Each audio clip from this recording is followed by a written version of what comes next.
आप लोग मॉड्यूल के लगा लीजिए क्वेश्चन, मॉड्यूल के ओके मैम। सुनो, मॉड्यूल में जो आपका एक्सरसाइज 2 है वो आप सब लगाएंगे, समझ गए सबकी सभी? मैडम ऑनलाइन मॉड्यूल ना जो लॉन्च हाँ करा? हाँ हाँ हाँ हाँ हाँ, ऑनलाइन मॉड्यूल भाई, ऑनलाइन मॉड्यूल। ठीक है, चलो। अच्छा, ये हैस्लो वाला। यस मैम, इसमें 0 बता रहा था, राउंड हम्म, 0। मैडम अच्छा कह रही 0 कैसे हो सकता है? मैंने कहा मैडम एनसीईआरटी की तो लाइन है। अच्छा अच्छा, ये क्या मतलब? ओके, समझ गई, ओके ओके ओके, ठीक है। साइक्लिक सिस्टम में तो जो स्टेट फंक्शन होते हैं वो उनका 0 ही होता है, चेंज तो। मैम राउंड 0 यही लाइन हजम नहीं हो रही थी। कोई बात नहीं, मैं बता दूंगी, डोंट वरी। एक्चुअली तुम लोगों ने बोन हेबर साइकिल भी नहीं पढ़ा ना अभी, तो इस वजह से भी थोड़ा सा कंफ्यूजन आ रही होगी। कोई नहीं, मैं बता दूंगी, ठीक है, डोंट वरी। ओके। ठीक है, सो आज हम स्टार्ट करेंगे। ठीक है, टॉपिक मैंने लिखा तो था। टॉपिक जो रहेगा मेरा बेटा अपना, वो रहेगा इफेक्टिव न्यूक्लियर चार्ज का concept. Getting my point? Effective nuclear charge का कॉन्सेप्ट मैं यहाँ पे बताऊंगी, और उसके अलावा एटॉमिक रेडियाई हो गया, कोवेलेंट रेडियाई हो गया, एंड वंडरवॉल रेडियाई हो गया, ये सब हम डिस्कस करेंगे। एंड हम ट्रेंड स्टार्ट करेंगे, ट्रेंड्स इन पीरियोडिक टेबल, जो कि जहां से क्वेश्चन भर भर के आते हैं। ठीक है जी, तो लेक्चर को स्टार्ट करते हैं। ये कुछ हमारे बेसिकली टॉपिक्स जो हैं वो मैं कवर करूंगी, जिसमें आपका ब्लॉक्स भी आ जाएगा, स्क्रीनिंग इफेक्ट भी आ जाएगा, effective nuclear charge, atomic radii, ये सब हम डिस्कस करेंगे। एंड अपने पास अगर टाइम बचेगा तो मैं आपको आइडिया जरूर दूंगी कि एटॉमिक रेडियाई का ट्रेंड क्या होता है down the group and left to right. ठीक है, तो यस, स्टार्ट करते हैं फिर। ठीक है, ओके, सो प्लीज ध्यान से सुनेंगे, मैं फिर बोल रही हूँ, चैप्टर इजी है, 1 या 2 क्वेश्चन आते हैं इस चैप्टर से, आसान चैप्टर है, स्कोर करना आसान है, तो इसलिए सारे बच्चे ध्यान से सुनेंगे, जितने भी यहाँ पे 16 बच्चे तुम लोग बैठे हो। लेकिन ओके करने से पहले कुछ क्वेश्चंस अपने रह गए थे कल, फटाफट से आओ एंड इसको हम सोल्व करते हैं। तो फर्स्ट क्वेश्चन था तुम्हारा ये वाला। हाँ जी, ट्राई कीजिए। अच्छा, आप लोगों ने करे होंगे ना क्वेश्चन, असाइनमेंट तुम लोगों ने मेरे को शेयर किए हुए थे। तो द इलेक्ट्रॉनिक कॉन्फ़िगरेशन, एक एलिमेंट की इलेक्ट्रॉनिक कॉन्फ़िगरेशन ये है, आपको बताना है एटॉमिक नंबर क्या होगा एलिमेंट का which is just below the above element. मान लो ये एक्स एलिमेंट है, तो इसके नीचे वाला एलिमेंट आपको बताना उसका एटॉमिक नंबर क्या होगा।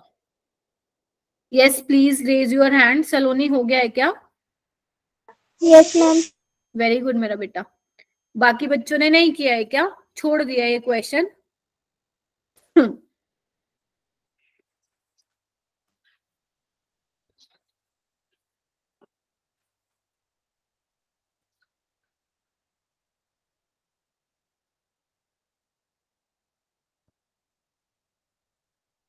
हाँ जी, मुझे सलोनी आप बताओ। मैम इसमें जैसे कि हम एटॉमिक नंबर लिख लेंगे 15 है ना, और उसमें ना 18 प्लस कर देंगे। वेरी गुड, इसमें क्या प्लस कर दोगे? 18 प्लस कर दोगे, तो जो नेक्स्ट वाला एटॉमिक नंबर, नेक्स्ट वाला जो एलिमेंट होगा उसका एटॉमिक नंबर क्या होने वाला है? 33 होने 33। याद है ना? 2 8 8 18, 18 यस 32। मैम। ठीक है, बस उसी तरीके से आप इसको सॉल्व कर लेंगे। ये वाला क्वेश्चन कीजिए, नीट 2017 वाला। एक एलिमेंट है जिसका एटॉमिक नंबर 114 है, जो कि डिस्कवर्ड हुआ है recently. It will belong to which of the following family या ग्रुप एंड इलेक्ट्रॉनिक कॉन्फ़िगरेशन। इसमें तो सब बच्चों का हैंड रेज होना चाहिए भाई।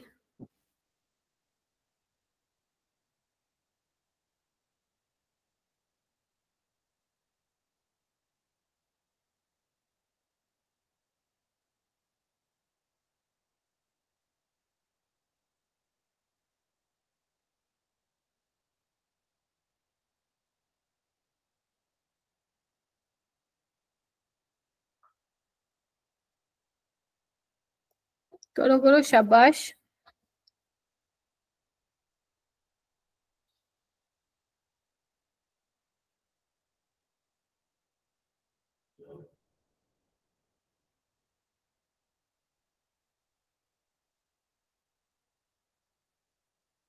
Y only 4 students raise their hand, ऐसा क्यों? मैंने नहीं पढ़ाया था क्या आप लोगों को कल ये वाला टॉपिक? मैम पढ़ाया था, किसने बोला? रुक जा बेटा। प्रणवी, रिया, श्रेया, यशवी, अलीशा, आप बताइए। Ma'am carbon family. Carbon family में option। क्या था? जिनका एटॉमिक नंबर 104 या उससे ऊपर है, तो आपको सिर्फ लास्ट 2 डिजिट चेक करने हैं। ठीक है, 114 में लास्ट 2 डिजिट है 14, यानी कि जो एलिमेंट होगा वो बिलोंग करता है 14th ग्रुप को, तो यानी कि कार्बन फैमिली का होगा। पता है ना ये? मालूम हो, वो जो मैंने तुम्हें वो निमोनिक्स बताए थे वो पता होने चाहिए भाई। ओ सर सीधा प्रॉब्लम, काशी गए शिव पार्वती, ओ सर सीधा प्रॉब्लम, न्यूज़पेपर, वो नाना पटेकर, ऐश्वर्या सब बीमार, ये सब मालूम होना चाहिए। उसके बिना भूल जाओ, इनऑर्गेनिक समझ में आएगी। Carbon family is the correct answer. ठीक है, अब तुम्हारे ये अच्छा ये था कि अगर तुम्हें मान लो कॉन्फ़िगरेशन भी नहीं पता है इसकी, तो आंसर तो फिर भी आ गया, बिकॉज एक ही ऑप्शन है जहां पे कार्बन फैमिली है। Getting my point? Yes ma'am. ठीक है, तो इस तरीके से आपको क्या करना है। और वो कैसे निकालोगे इसका इलेक्ट्रॉनिक कॉन्फ़िगरेशन, क्या निकालोगे? क्योंकि 14th ग्रुप में होगा एलिमेंट, यानी कि ग्रुप नंबर 14 रहा होगा, तो आप चेक कर सकते हो 14 कैसे निकालोगे। पी ब्लॉक का है ना, तो देखो पी ब्लॉक में आप क्या करते हो, वैलेंस शेल में 10 ऐड कर देते हो, तो देखो यही आ रहा है 14, यहाँ पे 16 आ रहा है, यहाँ पे 18 आ रहा है, और यहाँ पे कितना आ रहा है, 17 आ रहा है। Getting my point or not? Yes ma'am. Yes ma'am. Yes ma'am. Arisha आ गई क्या? Yes ma'am.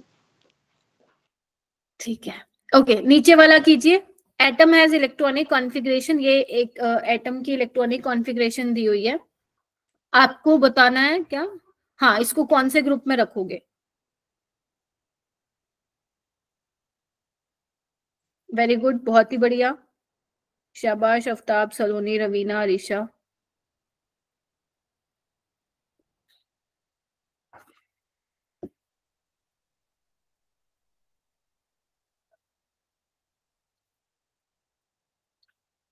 आलिया कौन से ग्रुप में रखोगी? Ma'am second group. Second group में, क्यों? मैम लास्ट इलेक्ट्रॉन एंटर कर रहा है एस ऑर्बिटल में। अच्छा, बट क्या ये एनर्जी का ऑर्डर सही है क्या? 1s2, 2s2, 2p6, 3s2, 3p6, पहले 4s व्हील होता है, देन 3d वाला लास्ट इलेक्ट्रॉन 3d में जाएगा, तभी डी तो और याद ऑर्बिटल में जाए। Yes ma'am. बनेगा ना, वो तो तुम्हें fifth कंफ्यूज group करने के लिए दे रहा है। इधर आओ आलिया। Fifth group. हाँ, ये तुम्हें कंफ्यूज करने के लिए दे रहा है, आधा भरा हुआ है ना, ये तो पूरा भर चुका है, तो जब तक पहले सब शेल पूरा नहीं भरोगे आगे कैसे टपोगे? आगे तभी जाओगे ना जब एक पहले वाला फिल हो जाए। अगर तुम लास्ट बोल रही हो 4s में है, तो कायदे से तो फिर यहाँ पे 3d10 होना चाहिए था। Yes ma'am. Yes ma'am. Even ma'am 3d10, इसका आंसर फिफ्थ ग्रुप होगा ना? अगर 3d10 यस मैम। ना, फिर भी वो डी ब्लॉक का एलिमेंट होता है, क्योंकि पहले आप 4s में फिलिंग करते हो, देन आप 3d में करते हो। ठीक है, और आप ग्रुप नंबर कैसे बताते हो? जो आपका n-1d और ns सब शेल में इलेक्ट्रॉन होते हैं, दोनों को ऐड करते हो, यानी कि ऑप्शन ए इसका करेक्ट आंसर हो जाएगा। माना कि 2002 का क्वेश्चन था, बट अच्छा है, आ सकता है पेपर में दोबारा। ठीक है, चलिए, ये कुछ एनसीईआरटी प्रॉब्लम है, ये सिर्फ मैं यहाँ पे इसलिए लाई हूँ ताकि आप लोग ऐसे क्वेश्चंस को अपने एनसीईआरटी से इग्नोर ना करें। मैं फिर बोल रही हूँ, इनऑर्गेनिक का सारा पेपर आपके एनसीईआरटी में से आता है, 95% पेपर प्योरली एनसीईआरटी की लाइन से आता है। अगर मैं इनऑर्गेनिक की बात करूं, ग्रेड 12 या ग्रेड 11 हो। हाँ बोलो बेटा। मैम जैसे कि ये प्रॉब्लम 3.3 था, तो जैसे हाँ, कि 117 था, इसका तो मतलब कॉन्फ़िगरेशन हो गया, तो 120 का जो कॉन्फ़िगरेशन था यू यू ओ और 8s2 करके, ये नहीं समझ आया। ओके, देखो आपको पहली बात तो है ना, इस क्वेश्चन को, ये क्वेश्चन आया तो कैसे आएगा, नीट में आपसे 120 की इलेक्ट्रॉनिक कॉन्फ़िगरेशन नहीं पूछी जाएगी पहली बात तो, क्योंकि जो 120 वाला एलिमेंट है वो भी डिस्कवर नहीं हुआ है। ठीक है, तभी उन्होंने उसकी ये वाली कॉन्फ़िगरेशन, यूयूओ का मतलब क्या है आपका 118, गेटिंग माई पॉइंट? इधर आओ, मैं समझाती हूँ इसको, आ जाओ इधर आओ। पहले एक बार क्वेश्चन पढ़ते हैं। The element Z is equal to 117 and 120 जो 120 वाला है have not yet been discovered. In which family would you place these elements and also give the electronic configuration? तो 117 का तो आप लोगों को पता ही चल गया, 17th ग्रुप है। Yes ma'am. Yes ma'am. याद करो, बताया Yes, था ma'am. कि जो 104 जिनका एटॉमिक नंबर है उससे ज्यादा, यानी कि 118 तक, याद करो 104 से 118 वाले सारे एटॉमिक Yes, ma'am. नंबर तुम्हारे 7th पीरियड में आ रहे थे। Yes ma'am. तो Yes, ma'am. कुछ भी रहा, ये 7th पीरियड का है, ठीक है। अच्छा, अब मैंने बोला 120, एक बार बताओ 118 जो था नोबल गैस एलिमेंट था, नोबल गैस वाला होगा यहाँ पे, ठीक है। तो जो 119 होगा वो कहाँ पे आएगा फिर? फर्स्ट ग्रुप में आएगा, फर्स्ट ग्रुप में। Second. 120 वाला सेकेंड ग्रुप में आएगा, यानी कि एल्कलाइन अर्थ मेटल होगा, ठीक है। अच्छा, Yes, ma'am. इलेक्ट्रॉनिक कॉन्फ़िगरेशन कैसे बताओगे? तो तुम क्या करोगे, देखो इन्होंने क्या लिखा हुआ है, पहले 118 वाला एलिमेंट लिख दिया, ठीक है। 118 का वो क्या होता है, लाइक उसका नोमेनक्लेचर क्या करते हो, UUO लिख दिया, ठीक है। और यहाँ पे बोल दिया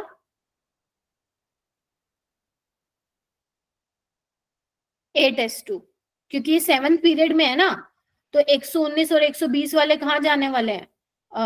8th पीरियड में जाने वाले हैं। बोलो हाँ के ना? Yes ma'am. ठीक है, तो इस तरीके से करना है। लेकिन बाकी तुमसे इलेक्ट्रॉनिक कॉन्फ़िगरेशन नहीं पूछी जाएगी, सिर्फ आपको ये ध्यान रखना है 117 वाला कौन से ग्रुप में, 17 में है। 120 वाला कैसे याद रखोगे, 118 नोबल गैस का है, तो उसके जस्ट बाद वाला एटॉमिक नंबर फर्स्ट ग्रुप में आएगा इन 8th पीरियड, है ना। और 120 वाला आएगा फिर ग्रुप 2 में। तो इसलिए मैंने कल आपको बोला था 120 तक के सवाल आए हुए हैं, ठीक है। अगर मान लो इलेक्ट्रॉनिक कॉन्फ़िगरेशन पूछ भी ली तो थोड़ा सा इतना तो ध्यान आपको रखना ही पड़ेगा कि 8th पीरियड से बिलोंग करेगा। तो देख लेना कौन से वाले ऑप्शन में जो है n की वैल्यू 8 होगी, प्रिंसिपल क्वांटम नंबर वाली, वो लगा के आ जाना। बट मैम जो 8th ऑर्बिटल है वो तो मतलब 8th पीरियड तो अभी डिस्कवर नहीं हुआ ना। हाँ, तभी तो इन्होंने ऐसे लिखी हुई है इसकी कॉन्फ़िगरेशन, समझे? Okay ma'am. पीरियड तो हम कितने इन केस आ गया तो हम ऐसे लिख सकते हैं। हाँ, पीरियड तो अपन कितने पढ़ रहे हैं, 7 पढ़ रहे हैं ना, 7 पीरियड पढ़ रहे हैं, Yes, ma'am. ग्रुप्स पढ़ रहे हैं, तो इसीलिए कह रही हूँ इलेक्ट्रॉनिक कॉन्फ़िगरेशन तुमसे नहीं पूछी जाएगी, ठीक है। वो ये बोल रहे हैं कि अगर होता तो 120 वाला 8th पीरियड में जाता, फिर 7th में तो जगह ही नहीं है ना, कहाँ डालोगे उसको, वहां तो हो गए पूरे एलिमेंट्स, ठीक है।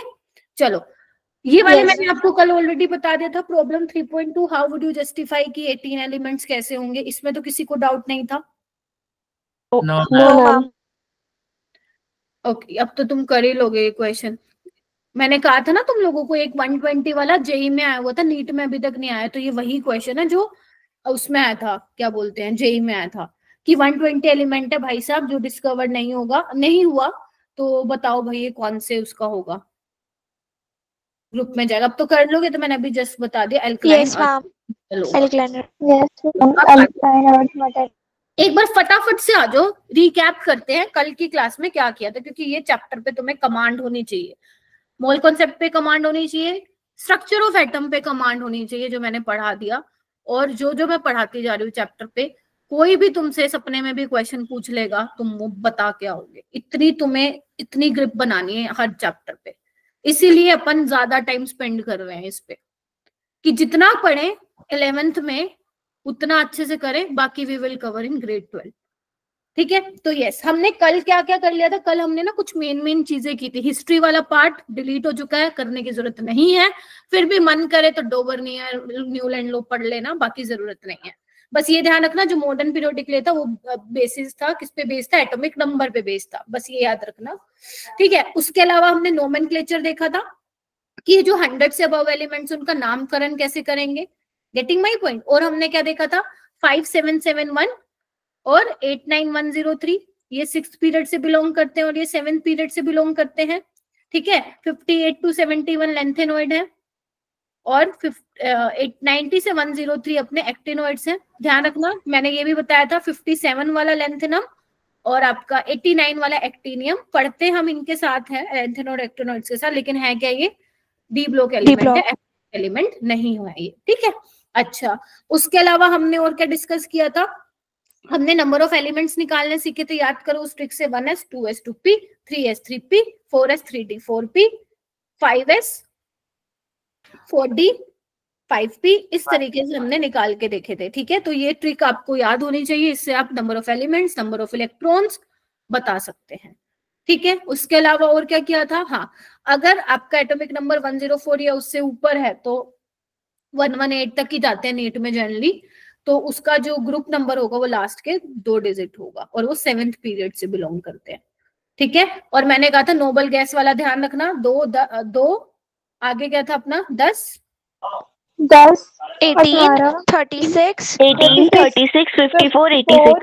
54 84 86, ठीक है। और जो इनके नेक्स्ट वाले एटॉमिक नंबर आएंगे वो सारे के सारे एस ब्लॉक को बिलोंग करेंगे, फर्स्ट ग्रुप में। चलो, अब तुम जब अपनी एनसीईआरटी को पढ़ोगे ना तो तुम्हें गुस्सा तो आएगा, लेकिन ये पढ़ने के बाद नहीं आएगा। गुस्सा इसलिए आएगा क्योंकि एनसीईआरटी में बहुत ज्यादा थ्योरी दे रखी है और थ्योरी पढ़ने में कई बार हम बोर हो जाते हैं। अब ये भी पढ़ना जरूरी है।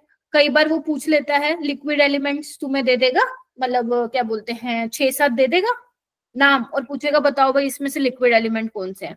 कुछ कुछ दे देगा, बोलेगा बताओ भाई इसमें से गैसेस कौन से। गैसेस का तो नहीं आता बिकॉज ये बहुत ही कॉमन हो जाता है। मेटलोइड पे बहुत सवाल आता है, तुमसे क्या करेंगे 6-7 दे देंगे एलिमेंट्स और पूछेंगे बताओ भाई मेटलोइड्स कौन से हैं। तो जल्दी आओ, लिक्विड एलिमेंट्स कैसे याद रखोगे, गब्बर फिर कैसे मरेगा, गब्बर बोले तो गैलियम, बर मतलब बर, गब्बर, गब्बर मतलब गैलियम, बर मतलब ब्रोमीन, यहाँ पे लिख देती हूँ। फिर माने फ्रोंचियम, कैसे बोले तो सीजियम, सीजियम और मरेगा बोले तो मरकरी। मरकरी। क्या सभी बच्चों को याद हो जाएगा गब्बर फिर कैसे मरेगा, लिक्विड एलिमेंट के आ सकते बेटा।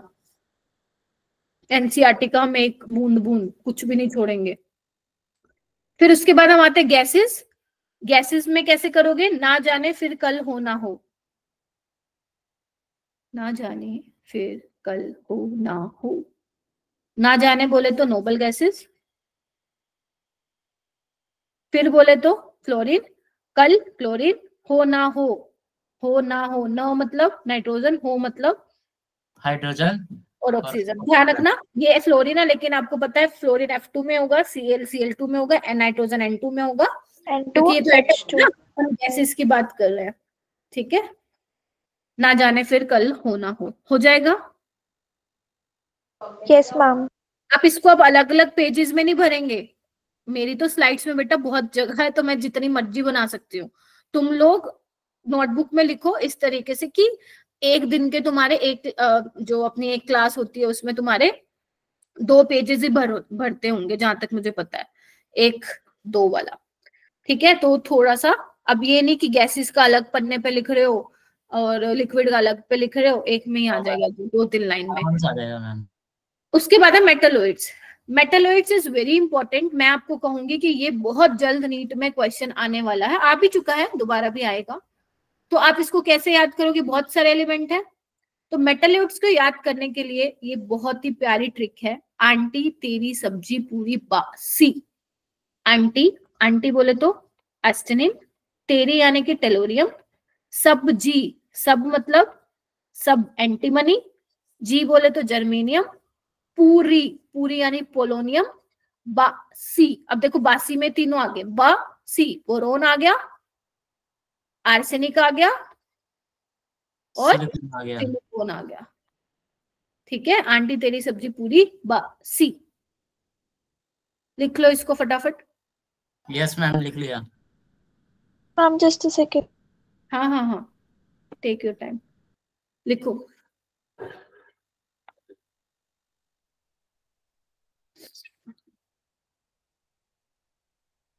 थम्स अप दे देना बस मेरे को एक बार हो जाए तो। Ma'am done.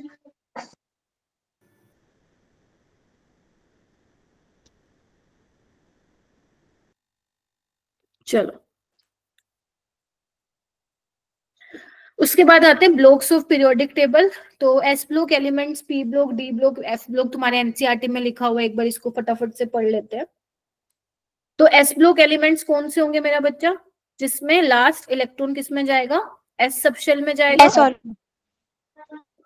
Last electron in the enter the S sub shell. Getting my point? ठीक है।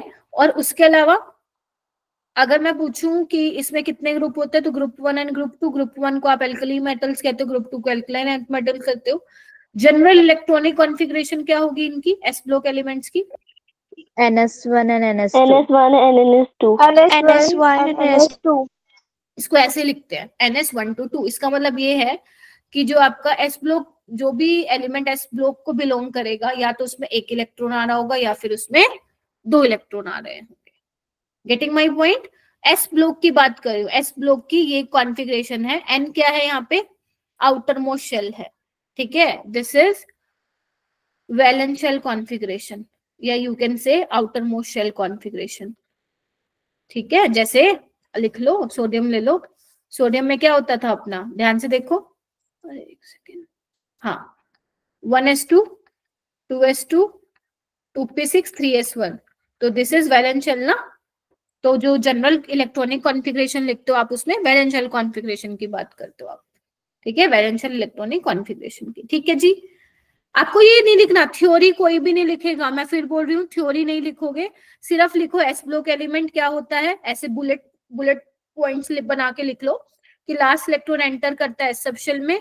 दूसरा, ग्रुप 1 को एल्कली मेटल कहते हैं, ग्रुप 2 को एल्कलाइन अर्थ मेटल कहते हैं, और जनरल इलेक्ट्रॉनिक कॉन्फ़िगरेशन। बस ये 3 पॉइंट में खत्म, ये पूरा नहीं लिखने की जरूरत। ठीक है, ये तो एनसीईआरटी में भी है। ठीक है, पी ब्लॉक एलिमेंट में क्या करोगे, पहला पॉइंट लिखो, लास्ट इलेक्ट्रॉन कहाँ जाएगा, पी सब शेल में जाएगा। ठीक है, और जो जनरल कॉन्फ़िगरेशन होती है वो NS2 NP126, यानी कि जो आपके ग्रुप 13 to 18 है वो आपके पी ब्लॉक एलिमेंट्स होंगे उसमें। और यहाँ पे जो कॉन्फ़िगरेशन होगी जनरल, वो NS2 NP126, यानी कि NS वाला तो पूरा फिल होगा, और NP जो P वाले में आएंगे इलेक्ट्रॉन 1 से लेकर 6 तक आएगा। अगर तुम्हें याद हो, boron 1s2 2s2 2p1, carbon 1s2 2s2 2p2, बोलो, nitrogen 2s2 2p3, oxygen 2s2 2p4, fluorine 2s2 2p5, और उसके बाद आता है नियोन, वो 2p5, 2s2 2p6। एक्सेप्शन क्या है, हीलियम। ठीक है, बिकॉज हीलियम में 1s2 होता है। हो गया? Yes ma'am. Yes, ma'am. चलो आगे चलना चाहिए, क्योंकि देखो बहुत ज्यादा नहीं है इसमें। Yes ma'am. उसके बाद हम आते हैं डी। हाँ जी बोलिए मैम। जो हीलियम है वो उसकी इलेक्ट्रॉनिक कॉन्फ़िगरेशन 1s2 होती है, तो हाँ। हम उसे फर्स्ट वाले ग्रुप में, सॉरी सेकंड वाले में क्यों नहीं रख रहे? ये तो इनके पंगे हैं ना हाइड्रोजन और हीलियम के केस में, क्योंकि हाइड्रोजन, हीलियम आपकी नोबल गैस है ना, तभी उसको 18 ग्रुप में रखा हुआ है मेरा बेटा। मैम तो यहाँ पे कैरेक्टरिस्टिक ज्यादा ओवर पावर है इलेक्ट्रॉनिक कॉन्फ़िगरेशन के ऊपर। यस, नोबल गैस है ना, तो नोबल गैस को तुम वहां पे ही रखोगे, 18 वाले ग्रुप में रखोगे। ओके ठीक है बेटा, हाँ, एस ब्लॉक में नहीं रखोगे इसको, क्योंकि जो एस ब्लॉक वाले एलिमेंट्स हैं वो तो फ्री स्टेट में नहीं एग्जिस्ट करते हैं ना। Na की तरह थोड़ी ना करेगा वो, तो भाई साहब किसी को इलेक्ट्रॉन देगा और NaCl कंबाइन कर देगा, जबकि जो आपकी नोबल गैस होती है वो मोनोएटॉमिक फॉर्म में रहना चाहती है ना तो उनको देने की इच्छा ना लेने की इच्छा। तो फिर हीलियम है मस्त, इसलिए नोबल गैस में रखा उसको। ओके मैम, मतलब पीरियोडिक टेबल में इनकी पोजीशंस इनके कैरेक्टर्स पे ज्यादा बेस करती हैं as compare to electronic configuration. Yes, ठीक है। अब जैसे हाइड्रोजन है, अब 1s1 भी है, अगर मैं एस ब्लॉक एलिमेंट की बात करूं तो एक इलेक्ट्रॉन वो दे भी सकता है, जो एस ब्लॉक एलिमेंट है वो भी एक दे सकते हैं इलेक्ट्रॉन। अगर मैं 17th ग्रुप की बात करूं, जैसे फ्लोरीन है, वो एक इलेक्ट्रॉन लेके फुल्ली फिल्ड बना लेगा कॉन्फ़िगरेशन, लेकिन हाइड्रोजन भी तो कर सकता है ये काम। तो इसी पूरे हाइड्रोजन को तो सेपरेटली रखते हैं हम। हाँ, इसी पे ही पूरा चैप्टर भी बना हुआ है हाइड्रोजन, जो कि तुम्हारे सिलेबस में नहीं है, इसलिए मैं यहाँ पे डिस्कस। ठीक है, अब आ जाओ डी ब्लॉक एलिमेंट पे। ठीक है, समझ में आया why helium placed in group 18? Yes ma'am. Yes ma'am. D block element क्या है? Yes ma'am. हाँ शोर आ रहा है भाई। हाँ, डी ब्लॉक एलिमेंट आपके मैं आपको ग्रेड 12 में पढ़ाऊंगी, तो अभी लेकिन आप लोगों को पता होना चाहिए डी ब्लॉक एलिमेंट क्या होगा। लास्ट इलेक्ट्रॉन, पहला बुलेट पॉइंट बनाओ, पॉइंट लिखो, pointer enter, D sub shell में करेगा लास्ट इलेक्ट्रॉन, ठीक है, जिसको हम पेनल्टीमेट एनर्जी लेवल भी बोलते हैं। पेनल्टीमेट एनर्जी क्या होता है, देखो एक बार, जैसे मान लो स्कैंडियम लिख रही हूँ मैं, तो क्या होता है, आर्गन 18 4s2 3d1, यही होता है, यही होता है ना, आर्गन 18 20 और मैम, 1। Yes ma'am. तो आपका एन, देखो एक NS है, एक N-1D है, ये तो आपका वैलेंस शेल हो जाएगा, है ना। यस और ये मैम, आपका क्या होता है फिर, पेनल्टीमेट शेल होता है। Getting my point, penultimate shell, ठीक है, ये इसलिए बता रही हूँ, नाम देखोगे कंफ्यूज ना हो जाओ। उसके बाद अगर मैं बात करूं इलेक्ट्रॉनिक कॉन्फ़िगरेशन की, तो जनरल इलेक्ट्रॉनिक कॉन्फ़िगरेशन रहती है N-1 डी में 1 to 10 फिल होते हैं, आपको दिख ही रहा है, स्कैंडियम से शुरू होंगी D1 से जिंक पे खत्म होंगी 10 तक, ठीक है। और S वाले में या तो 0 होगा या 1 होगा या 2 होगा। कई कई बुक्स में क्या लिखा हुआ है, NS1 to 2। अगर ये लिखा हुआ है कहीं पे NS1 to 2, तो मतलब वो सिर्फ जो आपकी फर्स्ट रो है डी ब्लॉक ट्रांजिशन एलिमेंट की, वो कंसिडर कर रहे हैं, क्योंकि वहां पे मैंने आपको याद करो सिखाया था कि क्रोमियम और कॉपर में 4s1 होता है और इसमें भी 4s1 होता है, समझे, बताओ याद है, भूल गए। Yes ma'am. हम याद है। लेकिन यहाँ पे 0 क्यों है, 0 इसलिए है क्योंकि अगर मैं पूरे डी ब्लॉक, मतलब डी ब्लॉक में क्योंकि काफी सारी रोज हैं, अगर तुम अपना पीरियोडिक टेबल देखोगे, 3rd रो 4th रो 5th रो, उसमें क्या होता है, एक पैलेडियम होता है, पैलेडियम, उसमें 5s0 4d10 होता है, ठीक है, S में 0 हो गया ना, दैट इज वाई इसकी जनरल इलेक्ट्रॉनिक कॉन्फ़िगरेशन में क्या लिखा हुआ है मेरा बेटा, 0 to 2 लिखा हुआ है, पैलेडियम की वजह से, ठीक है। ये सब हम बहुत आगे डिस्कस करेंगे, बट कोई हो सकता है कि ज्यादा पढ़ रहा हो तो मुझसे फिर पूछोगे आप बाद में, इसलिए मैं पहले ही बता दे रही हूँ तुम लोगों को, ठीक है, इसलिए यहाँ पे 0 to 2 लिखा है, हो जाएगा। तो ये क्या रहती है, जनरल इलेक्ट्रॉनिक कॉन्फ़िगरेशन। फिर एफ ब्लॉक की बात करते हैं। एफ ब्लॉक में क्या लिखोगे, पहला point, last electron F sub shell में जाता है, गेटिंग माय पॉइंट और नोट। दूसरा, मैम डी ब्लॉक की जनरल कॉन्फ़िगरेशन बताना। यही तो है जो लिखी, कहाँ थी तुम, मैम आप समझा रहे थे ना, वो देख रहे थे। अच्छा, N-1 D 1 to 10 NS 0 to 2, या तो S में 0 होगा, 1 होगा, नहीं तो 2 होगा, और D वाले में 1 2 3 4 5 6 7 8 9 10। F ब्लॉक में क्या होगा, लास्ट इलेक्ट्रॉन एंटर करेगा F सब शेल में, ठीक है, पहला पॉइंट तुम्हारा। जनरल इलेक्ट्रॉनिक कॉन्फ़िगरेशन क्या होता है, N-2 F 1 to 14, मतलब जब तुम पढ़ोगे ये लेंथेनोड एक्टिनोड, अभी नहीं पढ़ा रही, तो F में 1 से 14 तक फिल होते हैं, आपको पता है मैक्सिमम 14 ही फिल कर सकते हैं। D वाले में या तो 0 होता है, मतलब होता ही नहीं, होता है तो 1 होता है, किस केस में बता रही हूँ, F ब्लॉक में, और S वाले फुल्ली फिल्ड होते हैं, ठीक है। अभी मैं इलेक्ट्रॉनिक कॉन्फ़िगरेशन में फिर बोल रही हूँ, नहीं बता रही हूँ, ठीक है, ग्रेड 12 में आओगे तब तो मैं वो पूरा बताऊंगी, लेंथेनम एक्टिव, इसमें सीरियम वगैरह में कितने कितने किस तरीके से इलेक्ट्रॉन फिल होते हैं। अभी के लिए तुम सिर्फ ये ध्यान रख सकते हो, ध्यान, याद नहीं करने के लिए बोला मैंने तुम्हें, याद नहीं करने के लिए बोला, छोड़ भी सकते हो, ग्रेड 12 में पढ़ेंगे, ठीक है। NS वाला वैलेंस शेल होगा, ये पेनल्टीमेट होता है, ये एंटी पेनल्टीमेट होता है, एंटी पेनल्टीमेट होता है अंदर की तरफ धसा हुआ, ठीक है, एंटी पेनल्टीमेट अंदर की तरफ। हाँ आफ्ताब बोलो। मैडम तो फिर पेनल्टीमेट क्या होता है? अरे नाम दिए हुए हैं ना, जैसे NS को वैलेंस शेल दिए तो इसको भी तो नाम देना था ना, वैलेंस शेल तो नहीं दे सकते थे, ओके ओके मैम, पेनल्टीमेट दे दिया, अब इसके अंदर वाले को नाम दे दिया एंटी पेनल्टीमेट, खत्म। केमिस्ट्री में तो पता नहीं न्यारे न्यारे नाम देते हैं ये लोग, ठीक है। उसके बाद ये मैंने ऑलरेडी बता रखा है लेंथेनोइड्स और एक्टिनोइड्स का। यस मैम, 271 लेंथेनोइड्स होते हैं, 89 to 104, 90 to 103 एक्टिनोइड्स होते हैं। यहाँ पे मैं इसलिए नहीं लिख रही हूँ सो दैट आप कंफ्यूज ना हो, 57 और 89 वाले डी ब्लॉक एलिमेंट होते हैं। Okay ma'am. लेकिन पढ़ा इनके साथ जाता है, मैं बार बार बोल रही हूँ ताकि तुम कंफ्यूज ना हो, ठीक है। हो भी गया? नहीं हो भी गया?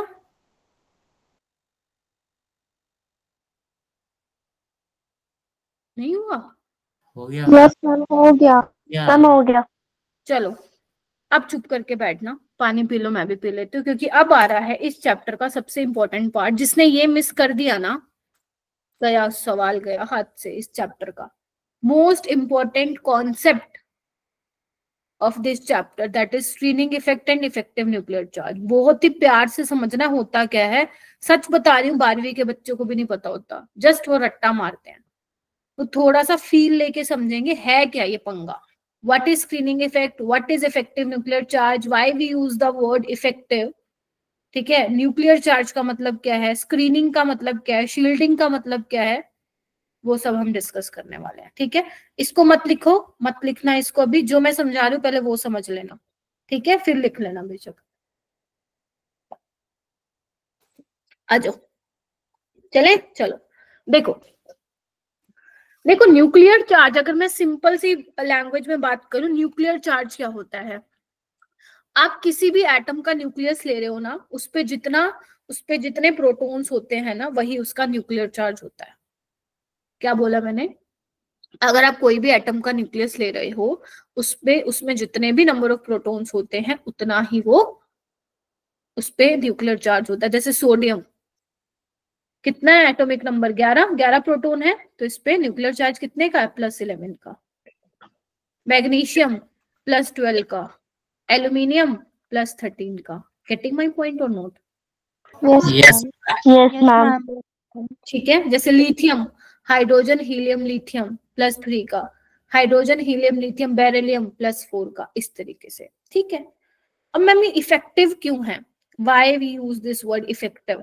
देखो मैं यहाँ पे ना, समझना, लिखोगे नहीं अभी बिल्कुल भी, इधर आओ। अगर मैं मेरा बेटा सोडियम की इलेक्ट्रॉनिक कॉन्फ़िगरेशन लिखूं, तो हमें पता है वो होती है 1s2 2s2 2p6 3s1, है ना। तो अगर मान लो मुझे ये एनर्जी लेवल्स में दिखाना हो, तो अगर मैं ये न्यूक्लियस कंसिडर करूं, ये इसकी पहली वाली शेल, दूसरी वाली और ये तीसरी वाली, दिख रहा है क्या? इस तरीके से मैं बना दे रही हूँ, ठीक है। Yes ma'am. Okay ma'am. एक और बना रही हूँ, ठीक है, ये बना दिया, ठीक है। चलो आओ, अब मैं यहाँ पे इलेक्ट्रॉन देखना कैसे कर रही हूँ। 1s2 मान लेते हैं 1 वाली शेल है, तो यहाँ पे 2 इलेक्ट्रॉन है, मैं 2 फिल कर रही हूँ, ठीक है। मान लेते हैं ये 2s है ये वाली, और ये 2p है, तो 2s में 2 इलेक्ट्रॉन है और 2p में कितने हैं? 6, 1 2 3 4 5 6। और ये थर्ड वाली शेल है, जिसको मैं अलग कलर से दिखा देती हूँ, ब्लू से। ये है हमारे पास 3s1 वाला। क्या ये समझ में आया क्या लिख कर दिया मैंने? ये dot dot dot dot electron दिखाए हैं। अब तुम सोचो, इधर आओ। हमारा जो मेन काम है ना, मतलब जो हमें, जिसके बारे में ज्यादा इंटरेस्ट है, वो मुझे इंटरेस्ट है इस वैलेंस शेल इलेक्ट्रॉन का, ठीक है। मुझे इसमें ज्यादा दिलचस्पी है, अंदर वाले से मुझे ज्यादा दिलचस्पी नहीं है, ठीक है। अब हो क्या रहा है, ध्यान से देखिएगा। सोडियम का एग्जांपल ले रही हूँ, इस पे +11 का चार्ज है, nuclear charge is what? Nucleus पे चार्ज तो कितना है? +11 का होगा ना, जितने प्रोटॉन्स होंगे, ठीक है। अच्छा, अब मुझे ये देखना है, एक बात बताओ, आप सबको पता है न्यूक्लियस 2 तरह के यहाँ पे फोर्सेस काम करेंगे। अगर मैं वैलेंस शेल की बात करूं, ये इलेक्ट्रॉन 2 तरह के फोर्सेस एक्सपीरियंस कर रहा है। एक तो कर रहा है force of attraction, between force of attraction, किसके बीच में है ये? Between nucleus and electron electron, क्योंकि मेरा इंटरेस्ट इस पे है तो मैं इसी की बात करूंगी। उसके बाद एक है फोर्स ऑफ रिपल्शन, रिपल्शन भी तो है। रिपल्शन किसके बीच में? बिटवीन वैलेंस शेल और inner core electron. Inner core मतलब जो ये अंदर वाले शेल वाले 1s2 2s2 2p6 वाले, ठीक है, इनर शेल इलेक्ट्रॉन्स के बीच में, ठीक है। या इसको ऐसे लिखो, ये लिख लो सिंपल, मेरे को समझाने में आसानी होगी। रिपल्शन किसके बीच में है? जो ये अंदर वाले इलेक्ट्रॉन्स हैं, इनर शेल इलेक्ट्रॉन्स, ठीक है। चलो, मतलब फोर्स ऑफ अट्रैक्शन है और रिपल्शन है। अब ध्यान से सुनना, यहाँ पे जो न्यूक्लियर चार्ज है वो +11 का है, मतलब 11 प्रोटॉन्स की वजह से यहाँ पे चार्ज है, और यहाँ पे अपने पास है वैलेंस शेल इलेक्ट्रॉन, मतलब एक ही इलेक्ट्रॉन है। तो मैं ये देखना चाहती हूँ कि जो ये मेरे पास वैलेंस शेल इलेक्ट्रॉन है वो कितना चार्ज एक्सपीरियंस कर रहा है। Are you getting my point? मैं ये देखना चाहती हूँ कि जो, फिर से सुन लो, फिर तुम कहोगे मैम वेट से, फिर से कि जो वैलेंस शेल इलेक्ट्रॉन है वो कितना चार्ज एक्सपीरियंस कर रहा है। क्या वो सारा का सारा +11 का चार्ज फील कर रहा है, या उससे ज्यादा कर रहा है, या उससे कम कर रहा है, ये हमें देखना है। तो ये समझ में आया क्या हम कर रहे हैं? हमें ये देखना है कि एक्चुअल कितना चार्ज एक्सपीरियंस कर रहा है। क्या ये +11 ही कर रहा है, या +11 से कुछ कम कर रहा है, या उससे ज्यादा कर रहा है। देखो, अगर मैं बात करती ना सिर्फ एक इलेक्ट्रॉन की, अगर मान लो मेरे पास कोई ऐसा एटम होता, हाइड्रोजन या हाइड्रोजन लाइक पार्टिकल होता, वहां पे मेरे पास एक ही इलेक्ट्रॉन होता, तो जो भी न्यूक्लियस पे चार्ज है वो सारा का सारा एक्सपीरियंस करता, क्योंकि बीच में तो कोई है ही नहीं रास्ते में ऑब्स्टेकल क्रिएट करने के लिए। यस और नो? Yes ma'am. लेकिन यहाँ पे इसलिए मैंने, याद करो, एक बात बताई थी मैंने स्ट्रक्चर ऑफ एटम में, कि जहां पे हमारे पास एक इलेक्ट्रॉन होता है वहां पे हम इफेक्टिव वर्ड की बात नहीं करते हैं, इफेक्टिव न्यूक्लियर चार्ज की बात नहीं करते हैं, बिकॉज एक इलेक्ट्रॉन होता है, कोई यहाँ पे रिपल्शन वगैरह, या मैं बोलूं सारा का सारा न्यूक्लियर चार्ज जो है एक्सपीरियंस करता है अपना वो इलेक्ट्रॉन। लेकिन यहाँ पे क्या दिक्कत है, अगर मैं बात करूं मल्टी इलेक्ट्रॉन सिस्टम के लिए, मल्टी इलेक्ट्रॉन स्पीसीज है जहां पे एक से ज्यादा इलेक्ट्रॉन है, वहां पे तो भाई साहब अंदर वाली शेल में भी इलेक्ट्रॉन होंगे। देखो इधर दिख रहा है, 1s में 2 है, 2s में 2p में 6 है, तो अंदर भी इलेक्ट्रॉन है। अब ये अंदर वाले इलेक्ट्रॉन में क्या हो रही होगी? धक्का मुक्की हो रही होगी, बोलो। Yes ma'am. रिपल्शन हो रही होगी। तो इनर शेल में रिपल्शन हो रही है, तो क्या कर रहे हैं वो बेसिकली क्या कर रहे हैं, जो बाहर वाला इलेक्ट्रॉन है उसको स्क्रीन कर रहे हैं, उसको शील्ड कर रहे हैं, उसको प्रोटेक्ट कर रहे हैं। हाँ या ना? Yes ma'am. मैं फिर बोल रही हूँ, जैसे ये फोन है मेरा, मैंने फोन पे, तुम अपने भी फोन में वो स्क्रीन गार्ड चढ़वाते हो ना तुम लोग, ताकि तुम्हारा फोन जैसे मैं फ्लोर पे गिर जाता है तो तुम्हारा टूटे ना। तो यहाँ पे जो मेरा स्क्रीन गार्ड है वो किस तरीके से काम कर रहा है, वो मेरे फोन की डिस्प्ले को शील्ड करके रख रहा है, स्क्रीन करके रख रहा है। Getting my point? बचा के रख रहा है ताकि फ्लोर पे जाने से वो टूटे ना। मान लो मेरा फ्लोर है न्यूक्लियर चार्ज, ध्यान से सुन लो, और मेरा जो ये है क्या बोलते हैं इसको, स्क्रीन गार्ड है, वो है मेरे वैलेंस शेल, और मेरी डिस्प्ले है वैलेंस शेल इलेक्ट्रॉन। ठीक है, तो जो मेरा ये स्क्रीन गार्ड है वो मेरी डिस्प्ले को बचा के रखे ताकि टूट ना जाए।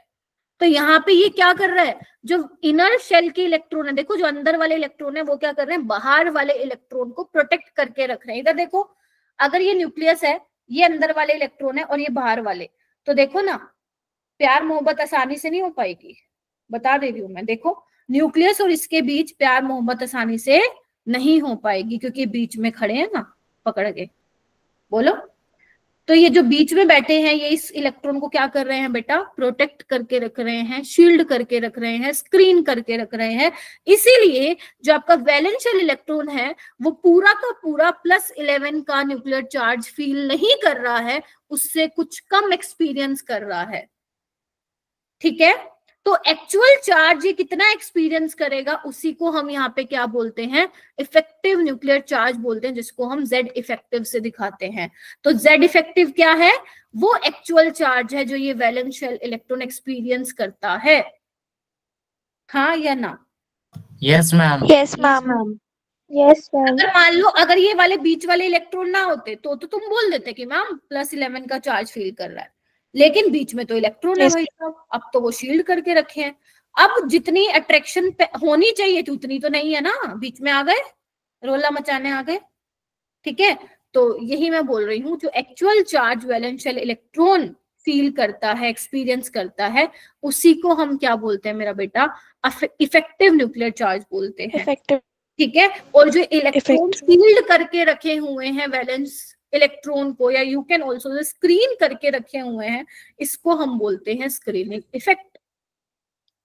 स्क्रीनिंग इफेक्ट, ठीक है। तो जेड इफेक्टिव क्या होता है, अगर मैं मान लो जितना एटॉमिक नंबर है टोटल उस एटम का, उसमें से मैं ये पता लगा लूं कि इलेक्ट्रॉन की वजह से कितना स्क्रीनिंग इफेक्ट है, और वो मैं माइनस कर दूं, तो क्या मेरे पास जेड इफेक्टिव आ जाएगा? Yes ma'am. और जो Yes, ma'am. डोंट वरी, मैं रिपीट भी करूंगी।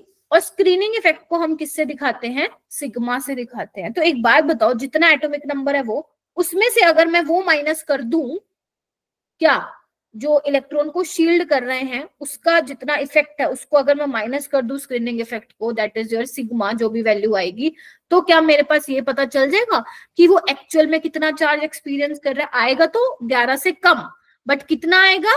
We have to calculate with the help of these formula. Yes, ma'am. Yes, Yes, ma'am. ma'am.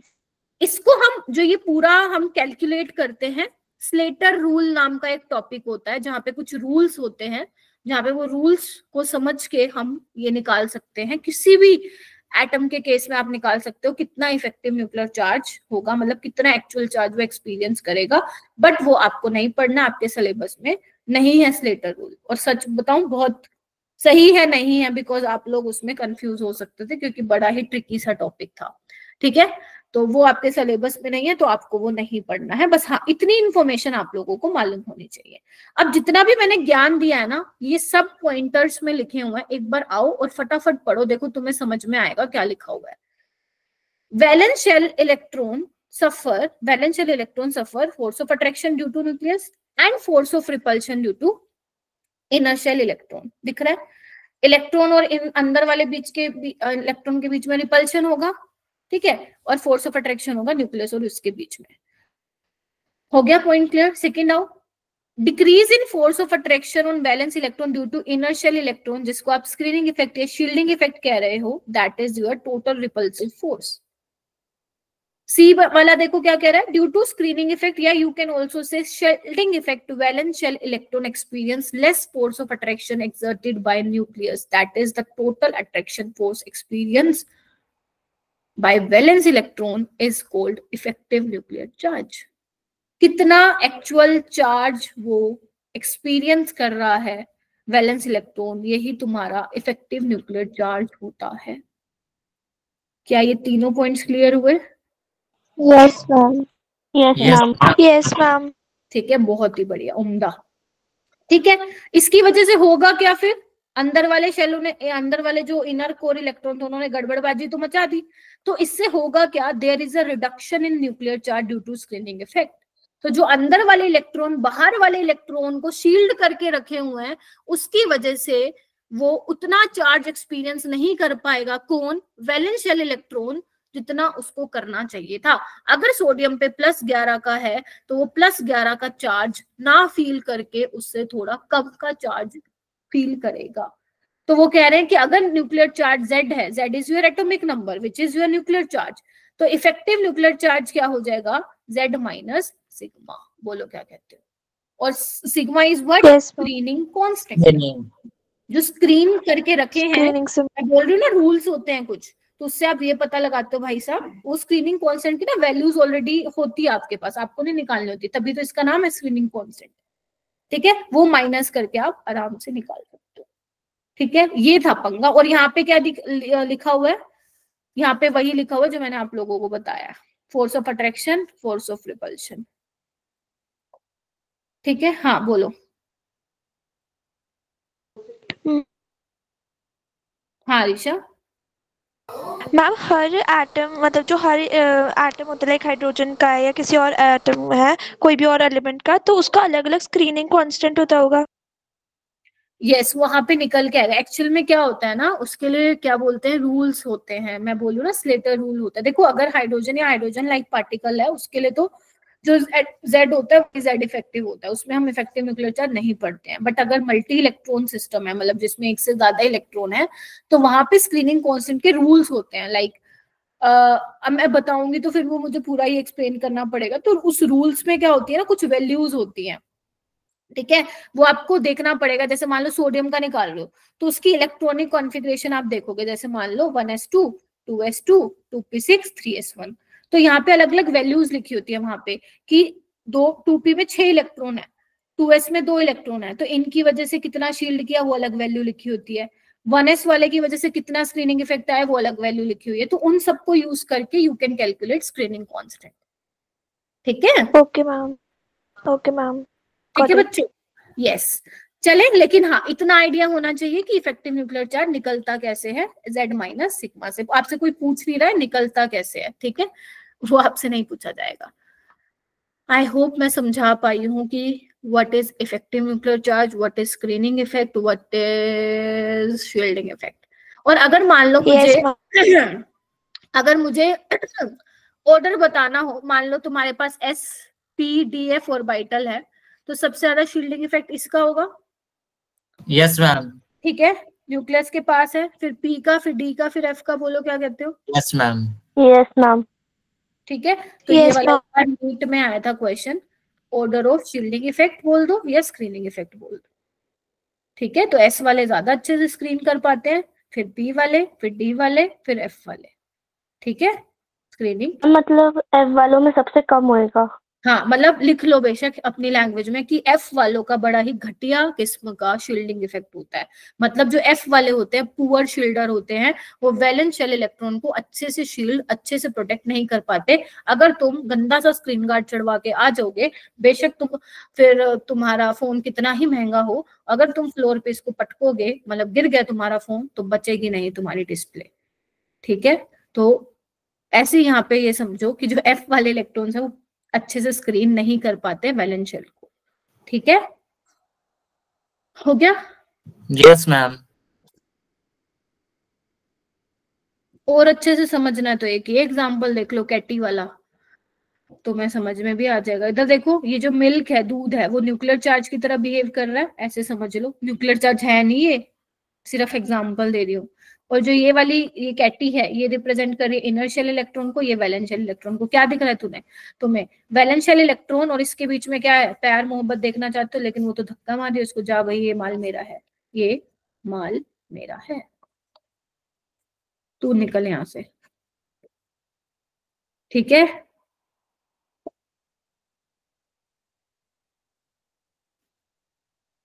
तो कभी भी तुम्हें ये पढ़ना हो ना टॉपिक, तुम्हें वो पूरा नहीं पढ़ने की जरूरत है, ये सिर्फ पिक्चर देख लेना, तुम्हें समझ में आ जाएगा। ठीक है, कोई बात नहीं मानसी, कोई नहीं बेटा, बता दिया यही बहुत है। समझ में आया अब एक्चुअल में क्या है पंगा। Yes ma'am. Yes, ma'am. Yes ma'am. Yes किसी को समझाना हो समझा दोगे। Yes ma'am. Yes ma'am. Yes, ma'am. Absolutely. Very good, ma'am ये वाले एग्जांपल से इजीली हो जाएगा। मैम हाँ Yes, समझ ma'am. आया लिखते। क्या आओ तुम्हें बिल्ली दिखाऊं, चलो ठीक है। अब हम बात करते हैं, कुछ डेफिनेशंस हैं, ठीक है, उस पे हम आते हैं। जैसे आप लोगों के उसमें लिखी हुई है एटॉमिक रेडियस, कोवेलेंट रेडियस, बहुत ज्यादा इंपॉर्टेंट तो नहीं है, तो इस पे मैं ज्यादा टाइम भी नहीं लगाऊंगी, ज्यादा से ज्यादा 5 से 7 मिनट लगाऊंगी, लेकिन हाँ कुछ कुछ बातें जो मुझे बतानी है।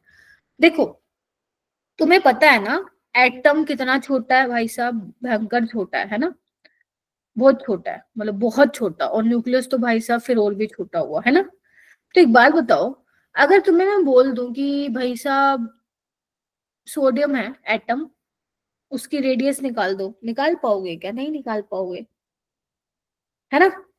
मान लो अभी तो मैं बड़ा बड़ा दिखा रही हूँ, लो ठीक है, मैं अगर तुम्हें बोलूं कि बेटा इसका मुझे साइज बता दो, बता पाओगे? नहीं बता पाओगे ना। No, ma'am. रेडियस बोलो, नहीं बता पाओगे। क्यों नहीं बता पाओगे? क्योंकि पहले बात तो बहुत छोटा है, एक एटम की बता पाना रेडियस, बड़ा भाई साहब इम्पॉसिबल है। ठीक है, दूसरा आप लोगों, क्योंकि आप लोगों ने ये पढ़ लिया कि जो बोहर बंदा था हमारा, बोहर मॉडल था, उसने तो बता दिया था एग्जैक्ट रेडियस कैसे निकालेंगे, बोहर रेडियस का फॉर्मूला और वेलोसिटी भी बता दी थी। लेकिन जब टी हाइजेनबर्ग ने बोला था कि भाई साहब आप नहीं बता सकते हो पाथ ऑफ इलेक्ट्रॉन, आप नहीं बता सकते हो, आप एग्जैक्ट पोजीशन नहीं बता सकते हो इलेक्ट्रॉन की क्या है, यही पढ़ रहे हैं ना हम इतने टाइम से।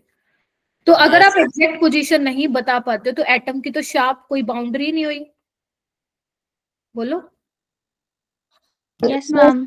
असंभव। Yes, ma'am. Electron Yes, cloud ma'am. तो भाई साहब पता नहीं कहाँ तक फैला होगा, हमें क्या पता, कोई उसका पाथ तो है ही नहीं, तो आप हाँ, कैसे बताओगे फिर, आप कैसे बताओगे, नहीं बता पाओगे। तो लेकिन अब पढ़ना तो है ही, टॉपिक तो है ही, तो ऐसे बताएंगे हम। इसमें क्या करते हैं मेरा बेटा, इसमें हम कोवेलेंट रेडियस निकाल लेते हैं। मतलब कोवेलेंट रेडियस कैसे, कि हम दो एटम के बीच का डिस्टेंस निकाल लेते हैं, वो दो एटम जो कोवेलेंटली बॉन्डेड होंगे। जैसे आप केमिकल बॉन्डिंग में पढ़ोगे कोवेलेंट बॉन्ड, आप वहां पे शेप्स भी देखोगे, मॉलिक्यूल्स की ज्योमेट्री भी देखोगे। जैसे अगर मैं बोल लूं बेटा हाइड्रोजन और हाइड्रोजन है ना, तो इनके बीच में जो बॉन्ड है जो कि शेयरिंग से बना, आप इसको कोवेलेंट बॉन्ड बोलते हो। Getting my point. तो अब क्या होगा, एक एटम Yes. तो नहीं बता पाओगे, तो हम क्या करते हैं, आइडिया लेने के लिए, एग्जैक्ट तो नहीं बट हाँ आइडिया लेने के लिए हम क्या कर लेते हैं, दो एटम के बीच का डिस्टेंस निकाल लेते हैं और 2 से डिवाइड कर देते हैं, तो हमारे पास एक एटम का रेडियस आ जाता है। पल्ले पड़ा क्या बोला मैंने? जैसे Yes, ma'am. जैसे पढ़ गया, अगर मान लो मैं कोवेलेंट रेडियस की बात करूं, इधर आना, जैसे मान लो ये कोई भी मेरे, जैसे हाइड्रोजन एटम में लिया हुआ है इन्होंने, ठीक है, तो हाइड्रोजन एटम ये क्या कोवेलेंट बॉन्ड जो कि शेयरिंग से बनते, तो इन्होंने क्या किया, इन दोनों का डिस्टेंस निकाल लिया। निकालते कैसे है डिस्टेंस, एक्सरे टेक्निक से निकालते हैं, तुम्हारे काम का नहीं है ये, तुम्हें तो सिर्फ जो उन्होंने लिख दिया बुक में छाप दिया वो मैं मुझे पढ़ाना है और आपको समझना है। पेपर में आपसे नहीं पूछेगा कि एटॉमिक रेडियस जाओ लैब में करके आओ, ऐसा नहीं है, ठीक है। कुछ स्पेक्ट्रोस्कोपिक टेक्निक और एक्सरे मेथड से निकाली जाती है एटॉमिक रेडियस, ठीक है। तो इन्होंने क्या किया, जो इनका डिस्टेंस है, देखो इंटरन्यूक्लियर जो डिस्टेंस है इनके, जो अगर मान लो न्यूक्लियस है दोनों का, इनका डिस्टेंस ले लिया, गेटिंग माई पॉइंट, और उसको क्या किया 2 से डिवाइड कर दिया। देख रहे हो? Yes ma'am. Yes ma'am. Yes तो मैम। अगर Yes. दोनों का डिस्टेंस 74 था, 2 से मैंने डिवाइड कर दिया तो 37 आ गया मेरा। तो ये आपका इस तरीके से कोवेलेंट रेडियस निकल गया। अगर आप अपने एनसीईआरटी में देखेंगे ना, तो उन्होंने एक लाइन लिखी हुई है, या जितने भी तुम आगे चैप्टर्स करोगे ना, मैं आपको ऐसे नहीं बोलूंगी बेटा कोवेलेंट रेडियस बताओ इसकी, बेटा इसकी मेटालिक रेडियस बताओ, नहीं, मैं इन दोनों के लिए एक टर्म यूज करूंगी, दैट इज एटॉमिक रेडियाई। हाँ कि ना? मैं बार ये नहीं बोलूंगी कोवेलेंट रेडियाई, मेटालिक रेडियाई, मैं सिर्फ एक टर्म बोलूंगी पूरे 11th में और 12th में, एटॉमिक रेडियाई। अब वो कोवेलेंट भी हो सकती है और मेटालिक भी हो सकती है, ठीक है। तो तुम्हें भी बस मैं समझाने के लिए समझा रही हूँ, एटॉमिक रेडियाई ही बोलेंगे अपन, बस आज समझा रही हूँ, मतलब समझाने का मतलब है क्योंकि टॉपिक है, लेकिन इसके बाद से जो आगे वाले दिन होंगे उसमें मैं शायद ये वर्ड यूज नहीं, एटॉमिक रेडियाई ही यूज करूंगी। हाँ अरीशा। सो मैम इससे रिलेटेड क्वेश्चन किस टाइप का आएगा? इसमें से नहीं आता सवाल, ये तो मैं तुम्हें सिर्फ समझा रही हूँ, एक टाइप का क्वेश्चन बनता है, बस वो अभी बताती हूँ, है ना, समझ के निकाल Okay. लोगे। तो यहाँ पे एक डेफिनेशन Yes, लिखी हुई है, देखो अगर नोट्स बना रहे हो तो लिखना है लिख लो, नहीं भी लिखोगे तो मेरे को कोई दिक्कत है नहीं। It may be defined as the 1/2 of the distance between centre of nuclei of 2 similar atom bonded by a single covalent bond, समझ गए, half of internuclear distance between 2 bonded atom, this is your covalent radius, ठीक है। अच्छा, उसके बाद आती है हमारे पास वंडरवॉल रेडियाई। वंडरवॉल रेडियस क्या होती है भाई साहब? देखो हर मॉलिक्यूल के बीच में फोर्स ऑफ अट्रैक्शन होता है, वंडरवॉल फोर्स ऑफ अट्रैक्शन होते हैं, वंडरवॉल रेडियस होती है हर मॉलिक्यूल की, तुम निकाल सकते हो। तो यहाँ पे कैसे निकालोगे बेटा वंडरवॉल रेडियस? देखो वंडरवॉल रेडियस निकालने के लिए ना हमें थोड़ा सा इस तरीके से ध्यान रखना पड़ता है कि आप जो एटम्स ले रहे हो, ठीक है, उनको आपको सॉलिड स्टेट में, मतलब जो आप वंडरवॉल रेडियस है मेरा बेटा वो मेजर करते हो सॉलिड स्टेट में। ऐसा क्यों? अगर मान लो आप ध्यान से सुनना, देखो वंडरवॉल फोर्स ऑफ अट्रैक्शन जो होते हैं ना, बड़े ही वीक फोर्स ऑफ अट्रैक्शन होते हैं। जैसे कि अगर मैं एग्जांपल दूं, क्योंकि आपका स्टेट्स ऑफ मैटर डिलीट हो चुका है चैप्टर, जैसे मान लो तुम्हारे पास O2 का मॉलिक्यूल है, ठीक है, अगर तुम एक और O2 का मॉलिक्यूल ले लोगे, ठीक है, तो इनमें जो फोर्स ऑफ अट्रैक्शन होती है वो बहुत कम होती है, weak van der Waals force of attraction होते हैं, या तुम इसको ऐसे भी बोल सकते हो weak intermolecular force of attraction, जिसको मैं वंडरवॉल फोर्स ऑफ अट्रैक्शन का नाम दे रही हूँ, ठीक है, वीक टाइप के फोर्सेस होते हैं। तो अगर मान लो तुम्हें, इधर आओ, अगर इनमें वीक फोर्स ऑफ अट्रैक्शन, तो ये तो दूर रहने चाहेंगे ना, दूर रहने चाहेंगे ना, ऑक्सीजन ऑक्सीजन, तभी तो आपको O2 में मिलता। अगर स्ट्रॉन्ग फोर्स ऑफ अट्रैक्शन होता तो कुछ और बन जाता, हाँ के ना? Yes, ma'am. Yes, ma'am. Yes ma'am. है ना, समझ पा रहे हो? तो अब ये दूर दूर रहना चाहते हैं, लेकिन हमें तो वंडरवॉल रेडियस निकालने हैं, तो कैसे निकालेंगे? तो इसलिए बोला इन्होंने कि it may be defined as the half of internuclear distance between two adjacent atom of same element belonging to two nearest neighboring molecule of same substance in solid state. कचड़ पचड़ मत करो। मान लो मैं क्लोरीन ले रही हूँ, ये ठीक है, तो आप एक क्लोरीन का और मॉलिक्यूल लेके आओ, but in solid state, because अगर तुमने गैसियस स्टेट ले लिया, इधर आओ, गैसियस स्टेट में क्या होते हैं, दूर दूर होंगे ना, दूर दूर होंगे, एक Cl2 का Yes, मॉलिक्यूल या एक कहाँ होगा पता नहीं, यहाँ पे घूम रहा होगा, वहां में इधर उधर उधर। तो हम सॉलिड स्टेट में क्यों लाते हैं? ताकि वो थोड़े पास आए, प्रेशर को क्या कर देंगे हम, थोड़ा सा क्या बोलते हैं, पास पास लेके आए इनको, सॉलिड स्टेट में पास होंगे ना आपके मॉलिक्यूल्स, ज्यादा तो नहीं होंगे बट हाँ इतने सॉलिड स्टेट में लाके हम इतना लेके आ जाएंगे कि हम उसकी वंडरवॉल रेडियाई को मेजर कर सके। ठीक है, तो इसका ले लो सेंटर, इसका ले लो और इसको 2 से डिवाइड कर दो, वही तुम्हारा क्या हो जाएगा, वंडरवॉल रेडियाई हो जाएगा। गेटिंग कोई पॉइंट? यही लिखा हुआ, अब पढ़ो, अब समझ में आएगा। Half of the internuclear distance between two adjacent atoms, ठीक है, of the same element belonging to two nearest neighboring molecule of same substance in solid state. बोलो क्या कहते हैं? Okay ma'am. Yes, ma'am. if you want to compare the radius, covalent radius और van der Waals radius, अगर आपको बताने हैं कि कोवेलेंट रेडियस बड़ा होता है या वंडरवॉल रेडियस, तो आपको दिख रहा है कोवेलेंट रेडियस ये थी, ठीक है, और वंडरवॉल रेडियस क्या आ रही है, इतनी आ रही है, मतलब इसका जब आप करोगे तो कौन सा बड़ा है? मॉलिक्यूल के बीच की वंडरवॉल रेडियस वंडरवॉल रेडियस ज्यादा बड़ी हो जाती है वंडरवॉल ग्रेटर। ठीक है, ये देखो, ये बनाया हुआ देखो, इधर यहाँ पे इन्होंने कंपैरिजन भी करके बता रखा है, देखो this is covalent, this is van der Waals, दिख रहा है? Yes ma'am. तो ये आपका हो जाएगा, बस इतना ही ध्यान रखना है और कुछ नहीं। मेटेलिक रेडियाई क्या हो जाएगी? मेटेलिक रेडियन मेटल मेटल के बीच में हो जाएगी, जो मेटल्स इसको हाफ कर देना। तो अगर मेरे को ऑर्डर लगाना हो तो सबसे बड़ी कौन सी होगी फिर? वंडरवॉल, फिर कौन सी होगी? मेटेलिक, वंडरवॉल, और सबसे छोटी हो जाएगी कोवेलेंट। ये पेपर में अभी तक तो आया नहीं, बट ये एक क्वेश्चन बन सकता है, ये एक क्वेश्चन बन सकता है नीट का। उसके अलावा इसमें से आपसे कोई कुछ नहीं पूछेगा, बस ये ध्यान रखना, और कुछ पढ़ने की जरूरत भी नहीं है इसमें। अगर कोई क्वेश्चन होगा मॉड्यूल से मिल जाएगा, दे दूंगी, वरना छोड़ देना। हाँ, लेकिन बस ये पता होना चाहिए, ठीक है। मान लो कोई तुमसे, कोई टीचर पूछ ले, कोई बच्चा पूछ ले, या कुछ भी कभी तुमसे पूछ लिया जाए कि तुम भाई एटम की रेडियस बता सकते हो क्या, तुमको कि नहीं बता सकते, कोई शार्प बाउंड्री नहीं है ना, तो इसीलिए हम क्या करते हैं, कोवेलेंट रेडियस, मेटेलिक रेडियस, ये सब निकालते हैं, तो हम उसको एटॉमिक रेडियस के टर्म में पूछते हैं। अब मैं बार बार ये नहीं बोलूंगी बेटा कोवेलेंट रेडियस, बेटा मेटेलिक रेडियस, सीधा बोलूंगी एटॉमिक रेडियस, ठीक है। चलो मैम, मेटल लैटिस क्या होता है? मेटल लैटिस, बेटा लैटिस होता है 3D अरेंजमेंट ऑफ आयंस, जैसे NaCl है NaCl का लैटिस होता है। लैटिस मतलब क्या है? 3D में Na+ और Cl नेगेटिव आयंस को अरेंज किया जाता है, दैट इज योर लैटिस, ठीक है।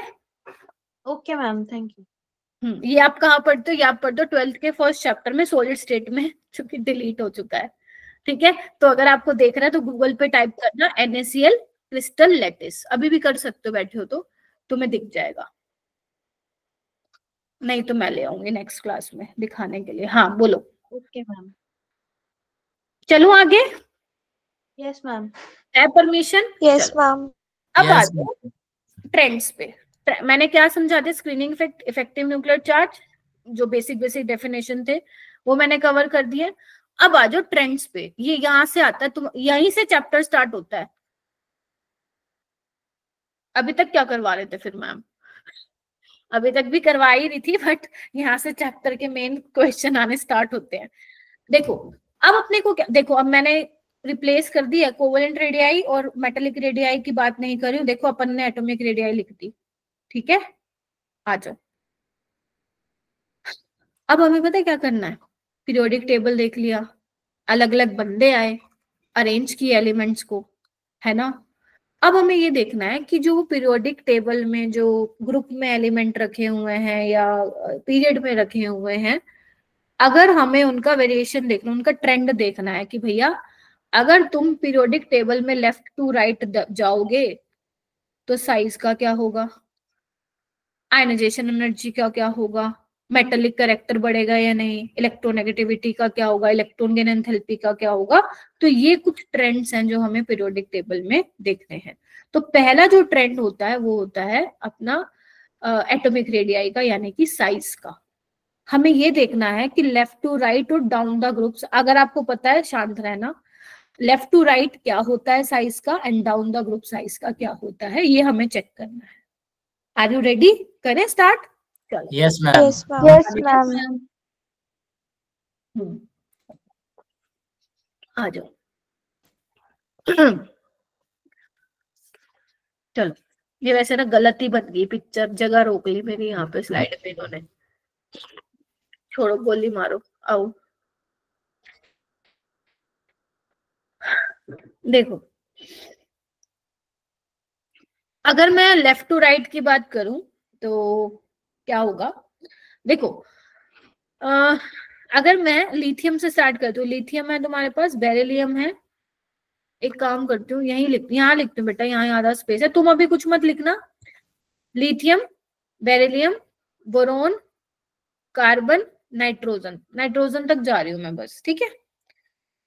ठीक है, ओके। ये एक काम करते हैं, मैं सारा ही चली जाती हूँ, रहने दो, रुको। Lithium, beryllium, boron, carbon, nitrogen, oxygen, fluorine, neon मैं नहीं लिख रही हूँ यहाँ पे, उसका मैं रीजन भी बताऊंगी क्यों नहीं लिख रही हूँ। तो बेसिकली सेकंड पीरियड के एलिमेंट्स हैं।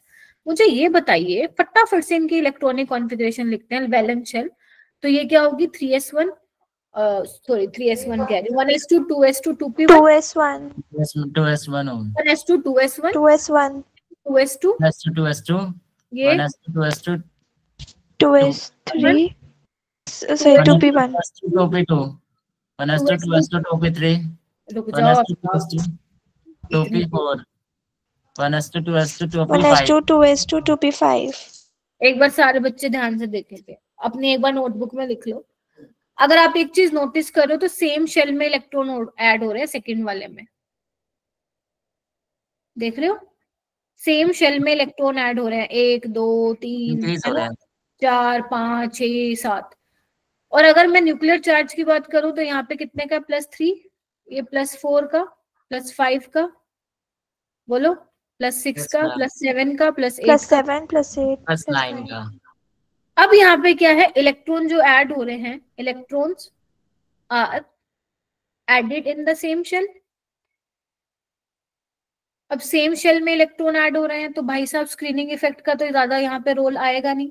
लेकिन यहाँ पे देखो कंटिन्यूसली न्यूक्लियर चार्ज बढ़ रहा है। Are you getting my point? यहाँ पे न्यूक्लियर चार्ज बढ़ रहा है, +3 से +4 5 6 7 8 9। अगर तुम्हारा न्यूक्लियर चार्ज बढ़ रहा है, अगर पॉजिटिव चार्ज बढ़ रहा है, तो क्या तुम्हारा न्यूक्लियस और वैलेंस शेल इलेक्ट्रॉन के बीच में फोर्स ऑफ अट्रैक्शन नहीं बढ़ेगा क्या? बताओ। बढ़ेगा मैम। बढ़ेगा मैम। बढ़ेगा। पॉजिटिव चार्ज होगा, जितना पॉजिटिव उसके पास चार्ज जो पावर है जितना ज्यादा होगा उतना ही तो वो कहेगा आजा भाई, फोर्स ऑफ अट्रैक्शन अट्रैक्ट करेगा। अट्रैक्ट करेगा। तो अगर फोर्स ऑफ अट्रैक्शन ज्यादा होगा, या मैं ये बोल सकती हूँ फोर्स ऑफ अट्रैक्शन ज्यादा होगा,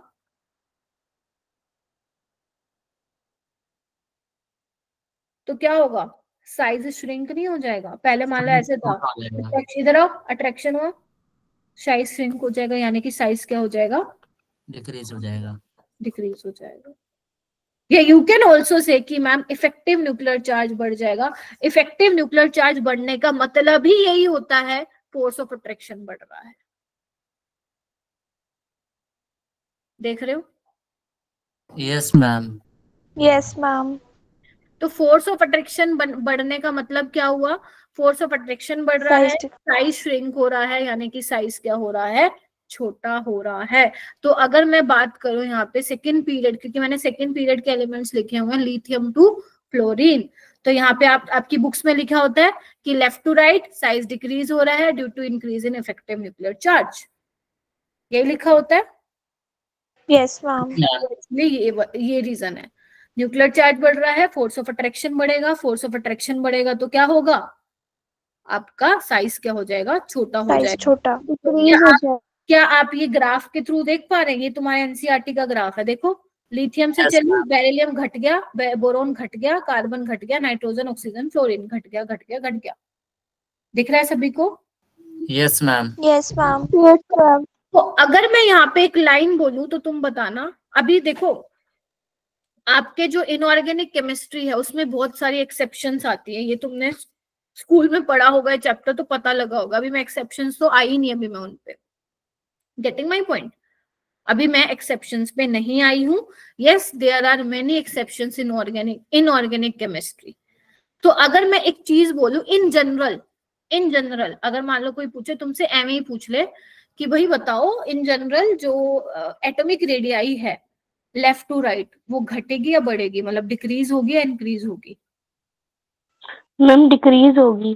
डिक्रीज होगी क्योंकि साइज डिक्रीज हो रहा है। साइज छोटा हो रहा है तो फिर वो इलेक्ट्रॉन ज्यादा साइज Yes, छोटा होता ma'am. जाएगा तो फिर वो जो रेडियस है वो भी कम हो जाएगी। वो भी ठीक है। डिक्रीज हो जाएगी। यस, श्रिंक हो रहा है साइज तो रेडियस डिक्रीज हो जाएगी। मतलब ये हम जनरल बात करें, जनरल ट्रेंड, एक होता है जनरल ट्रेंड और फिर हम देखते हैं कौन कौन सी एक्सेप्शन है। और क्वेश्चन कहाँ से आता है? एक्सेप्शन से आता है। तो अगर मैं जनरल बात करूं तो इन जनरल मैं सिंपल ये बात बोल दूं क्या कि लेफ्ट टू राइट मेरा जो साइज हो रहा है वो डिक्रीज हो रहा है बिकॉज इफेक्टिव न्यूक्लियर चार्ज मेरा बढ़ रहा है, इंक्रीज कर रहा है। ठीक है। तो इस वजह से आपका साइज श्रिंक हो रहा है। ये देखो एनसीईआरटी की टेबल लगाई है मैंने, एनसीईआरटी का कुछ भी नहीं छोड़ना है, मैं पहले बता रही हूँ। इधर आओ, देखो इधर दिख रहा है सबको? न्यूक्लियर चार्ज यहाँ पे बता रखे हैं, नियोन Yes, तक ma'am. बता रखे हैं, कॉन्फ़िगरेशन बता रखी है, देखो सबकी। Yes ma'am. देखो ये एक्सपेरिमेंटल डेटाज हैं। अब मैम एक्सपेरिमेंटल डेटाज हमें पढ़ने हैं क्या? नहीं, मैं सिर्फ आप लोगों के सामने लाई हूं ताकि आपको इन डेटाज को पढ़ना आ जाए, डेटा की रीडिंग करने आ जाए, दैट्स इट। आपको रट्टा नहीं मारना है कि इसका 152 होता है। देखो घट रहा है 152, 11, 88, 77, 75, 74, 72, इसको भूल जाओ, इसके भी मैं बात नहीं कर रही हूँ। अगर मैं फ्लोरीन तक की बात करूं तो देख रही हूँ एटॉमिक रेडियाई घट रहा है। Yes ma'am. अच्छा Yes, मैम, ma'am. नियोन में ऐसा यस मैम। मैम नियोन में ऐसा क्यों है? देखो पहली बात तो है नियोन आपकी नोबल गैस है। नोबल गैस में कभी भी हम कोवेलेंट रेडियाई नहीं देखते हैं, हम वंडरवॉल रेडियाई देखते हैं। इसीलिए इसका कोई कंपैरिजन ही नहीं है आपके लिथियम से लेकर फ्लोरीन तक के, क्योंकि इन सब में आप कोवेलेंट रेडियस मेजर करते हो, गेटिंग माय पॉइंट। जबकि नोबल गैस में आप क्या करते हो? Van der Waals radii. अगर आपको कंपेयर करना ही है नोबल गैस के केस में तो आपको इन सब की वंडरवॉल रेडियाई निकालनी पड़ेगी, तब आप कंपेयर करो। इसीलिए आपकी बुक्स में इवन एनसीईआरटी में स्पेशली मेंशन है कि भाई साहब हम सिर्फ फ्लोरीन तक की बात कर रहे हैं यहाँ पे, यानी कि ग्रुप 1 से ग्रुप 17 की बात कर रहे हैं, ग्रुप 18 की बात नहीं कर रहे हैं, क्योंकि वहां पे वंडरवॉल रेडियाई होती है। और अगर आप वंडरवॉल रेडियाई को कोवेलेंट रेडियस से कंपेयर करेंगे तो वंडरवॉल रेडियाई ज्यादा ही होती है कोवेलेंट रेडियस से, that is why the value is 160। Because covalent bond नहीं बना सकता है ना ये। How will you find the covalent radius in case of neon? Monoatomic है ना, दो नियोन के मॉलिक्यूल थोड़ी ना आएंगे साथ में। हाँ जी बेटा। सो मैम हमेशा जो नोबल गैसेस होंगी उनकी एटॉमिक रेडियस ज्यादा होगी। नोबल गैस की, हाँ नोबल गैस में पहली बात हम वंडरवॉल रेडियाई देखते हैं, ठीक है। हाँ तुम एटॉमिक रेडियाई बोल रही हो, ठीक है, बट यस नोबल गैस को हम कंपेयर ही नहीं करेंगे, क्या नाम है अरीशा, बाकियों से। ये मैं सुन लो, फिर मैं ये बात कर रही हूँ सेकेंड पीरियड के फिलहाल। जब आप पूरे पीरियोडिक टेबल को देखोगे तो हो सकता है किसी नोबल गैस की आपकी रेडियाई जो हो कम भी हो, ठीक है। लेकिन इन जनरल मैं ये बोलूंगी कि नोबल गैस में हम वंडरवॉल रेडियाई देखते हैं, तो आप इसकी रेडियाई आप बाकियों के साथ कंपेयर नहीं करोगे, ठीक है। अगर मान लो आपको कंपेयर करना है, जैसे इसमें टेबल में अगर आप कंपेयर कर रहे हो तो फिर आप ये देखोगे कि सब में कोवेलेंट रेडियाई है, इसकी नियोन की अपनी वंडरवॉल रेडियाई है, और उसके कारण इसका जो आ रहा है वो 160 आ रहा है, ठीक है। हो जाएगा? अब क्लियर हो गया? Yes ma'am. Yes ma'am. ठीक है। इसीलिए मैं फिर बोल रही हूँ, इसीलिए हमें बात नहीं करनी है ग्रुप 18 की, हम ग्रुप 17 तक ही रहेंगे, ठीक है। Okay ma'am. But yes NCERT में लिखा हुआ है तो अपने को पढ़ना जरूरी हो सकता है सेशन रीजन में आ जाए। क्लियर हो गया? Yes ma'am. यस ठीक है। मैम। उसके बाद हम पढ़ते हैं variation in a group. Group में वेरिएशन मतलब क्या मतलब है इसका? आपको पता है डाउन द ग्रुप जाएंगे तो क्या होता है, चलो मैं एक बार बता देती हूँ। अगर मान लो मैं फर्स्ट ग्रुप की बात करूं, लीना ने की रब से फरियाद, है ना? Yes ma'am. तो आपको पता है इसमें क्या होता है, 1:2 2:1। मैं सिर्फ वैलेंट शेल लिख रही हूँ।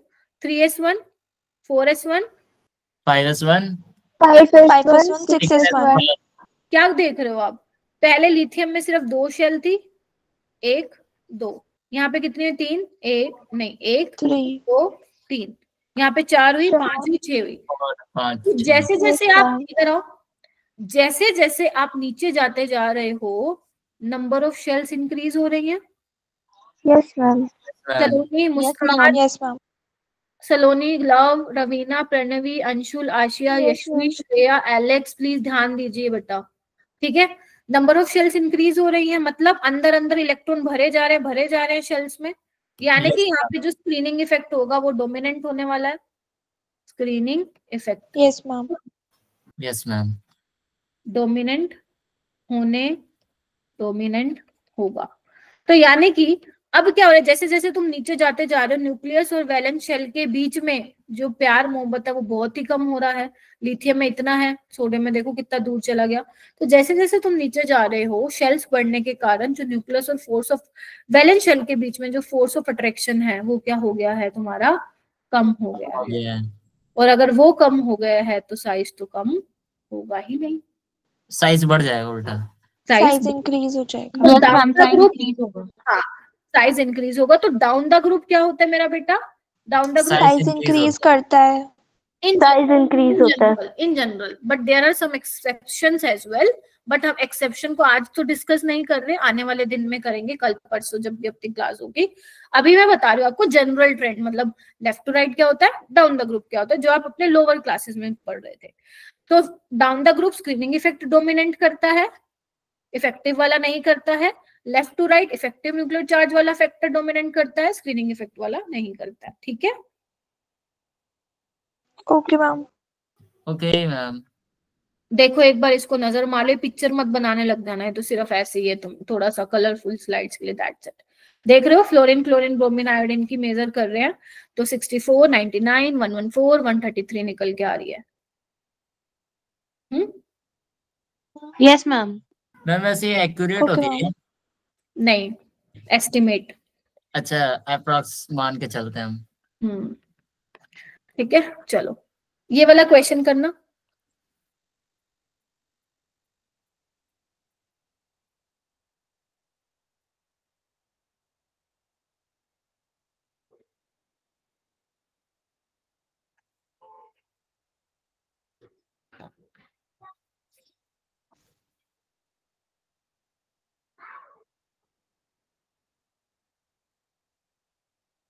रिया से तो पूछ लिया था। लव आप बताओ। मैम साइज इंक्रीज होगा। साइज इंक्रीज होगा, यस, बिकॉज आप क्या जा रहे हो, राइट टू लेफ्ट जा रहे राइट टू लेफ्ट हो, है ना? ये राइट टू लेफ्ट है और ये क्या है, लेफ्ट टू राइट। तो अगर लेफ्ट टू राइट साइज घटता है तो राइट टू लेफ्ट क्या होगा, साइज इंक्रीज हो इंक्रीज जाएगा। करेगा। इंक्रीज होगा। कितने बच्चों ने डिक्रीज किया था गलती से बताना, बोल दो। मैंने इंक्रीज ही किया था। अच्छा ठीक है, यस मैम। ठीक है, ये वाला क्वेश्चन करो।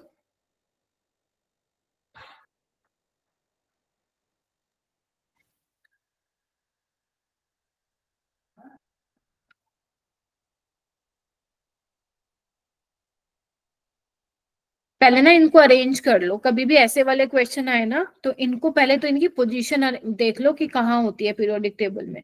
तो फ्लोरीन के नीचे क्लोरीन आता है, क्लोरीन के नीचे ब्रोमीन आता है, ठीक है, ब्रोमीन। पहले ऑक्सीजन आता है, ऑक्सीजन से पहले कार्बन आता है। नाउ आप जो है अटेम्प्ट करने का ट्राई करो इस क्वेश्चन को। सारे ऑप्शन नजर मार लो, अगर जब कुछ भी ना समझ में आए ना ऑप्शन को जरूर देख लेना, बड़ा साथ देता है।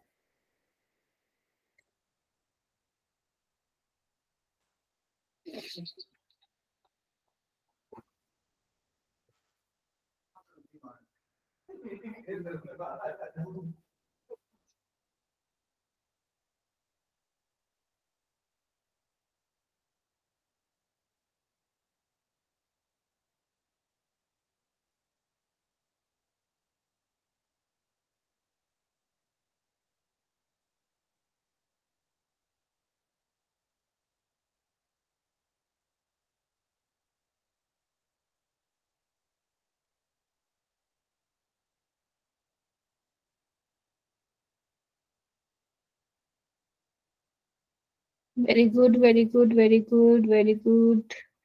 Alicia, can you explain? Ma'am मुझे ऑप्शन डी और सी में मुझे डाउट आ रहा है। कोई नहीं करते हैं ऑप्शन सी और डी में, तो मतलब ओके, तो ऑप्शन सी डी में अपने पास पूर्वा ही मैं कर देती हूँ। ऑप्शन सी डी में फिफ्थ, मतलब उसमें क्या सब में ही फिफ्थ दिया हुआ है, यानी कि ब्रोमीन का साइज सबसे ज्यादा, सबसे बड़ा है। Left to right size decrease होता है और top to bottom size increase होता है। इंक्रीज होता है। तो ब्रोमीन का सबसे ज्यादा, फिर क्लोरीन का। मैम सबसे कम हुआ फ्लोरीन का। मैम सबसे कम फ्लोरीन का है, वो भी थर्ड ऑप्शन में। रुक जाओ, मैम इसलिए ब्रोमीन ऑप्शन सी क्लोरीन, है। अरे रुक जाओ, मैम ऑप्शन रुक अरे जाओ, बोलने दो मैडम को। इतना इजी लग रहा है चैप्टर, मुझे बोलने ही नहीं दे रहे। दूं क्या एक स्ट्रक्चर ऑफ एटम का सवाल फोटो इलेक्ट्रिक इफेक्ट पे? नो अच्छा आओ इधर। मैं कह रही हूँ ब्रोमीन हो गया, क्लोरीन हो गया, अब ये देखो फ्लोरीन ऑक्सीजन कार्बन में कंपेयर करोगे तो कार्बन का साइज बड़ा होगा, फिर ऑक्सीजन का, फिर फ्लोरीन का, क्योंकि लेफ्ट टू राइट क्या है घटता है। तो अब ये ऑर्डर कौन सा है भाई साहब, अब बता दो, अब बोल लो। Option C. ऑप्शन सी हो जाएगा? Yes ma'am. Yes ma'am. Yes ma'am. ठीक है चलो, उसके बाद हम बात करते हैं आयनिक रेडियस की। टाइम है थोड़ा सा बता देती हूँ। आयनिक रेडियस में क्या है, कुछ नहीं है। आयनिक में आयन्स की बात करेंगे हम, कैटायन और अनायन की, है ना। तो जैसे आप एटॉमिक कोवलेंट रेडियस वगैरह बात कर रहे थे, तो वैसे इसकी कर लोगे। अगर मान लो ये कैटायन है, ये अनायन है, ठीक है, तो ये वाली रेडियस हो जाएगी कैटायन की, ये वाली हो जाएगी अनायन की। काम की नहीं है ये तुम्हारी, छोड़ देना। मेन काम का ये है तुम्हारा कि जो कैटायन की रेडियस होती है, जो कैटायन का साइज होता है, वो छोटा होता है उसके पेरेंट एटम से। कहने का मतलब है अगर मैं सोडियम ले रही हूँ और एक सोडियम प्लस ले रही हूँ, तो सोडियम प्लस का साइज छुटका होगा, छोटू होगा। ऐसा क्यों होगा आइए बताती हूँ। क्योंकि इधर आओ, अगर मैं सोडियम की बात करूं मेरा बेटा, तो सोडियम में तुम्हें पता है 11 ही प्रोटॉन है, 11 ही इलेक्ट्रॉन है, बिकॉज ये न्यूट्रल एटम है। लेकिन अगर मैं Na+ की बात करूं तो मैम इसमें 11 तो प्रोटॉन है लेकिन 10 ही इलेक्ट्रॉन है।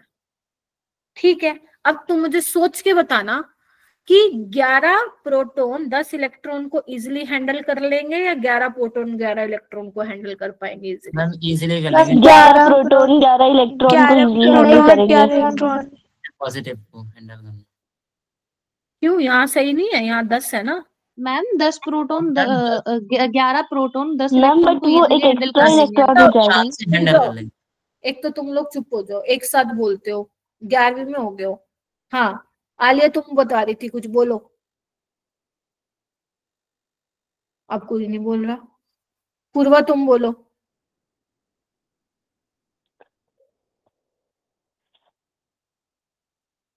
ये क्या, अब कोई बोल नहीं रहा? पूर्वा बोलो।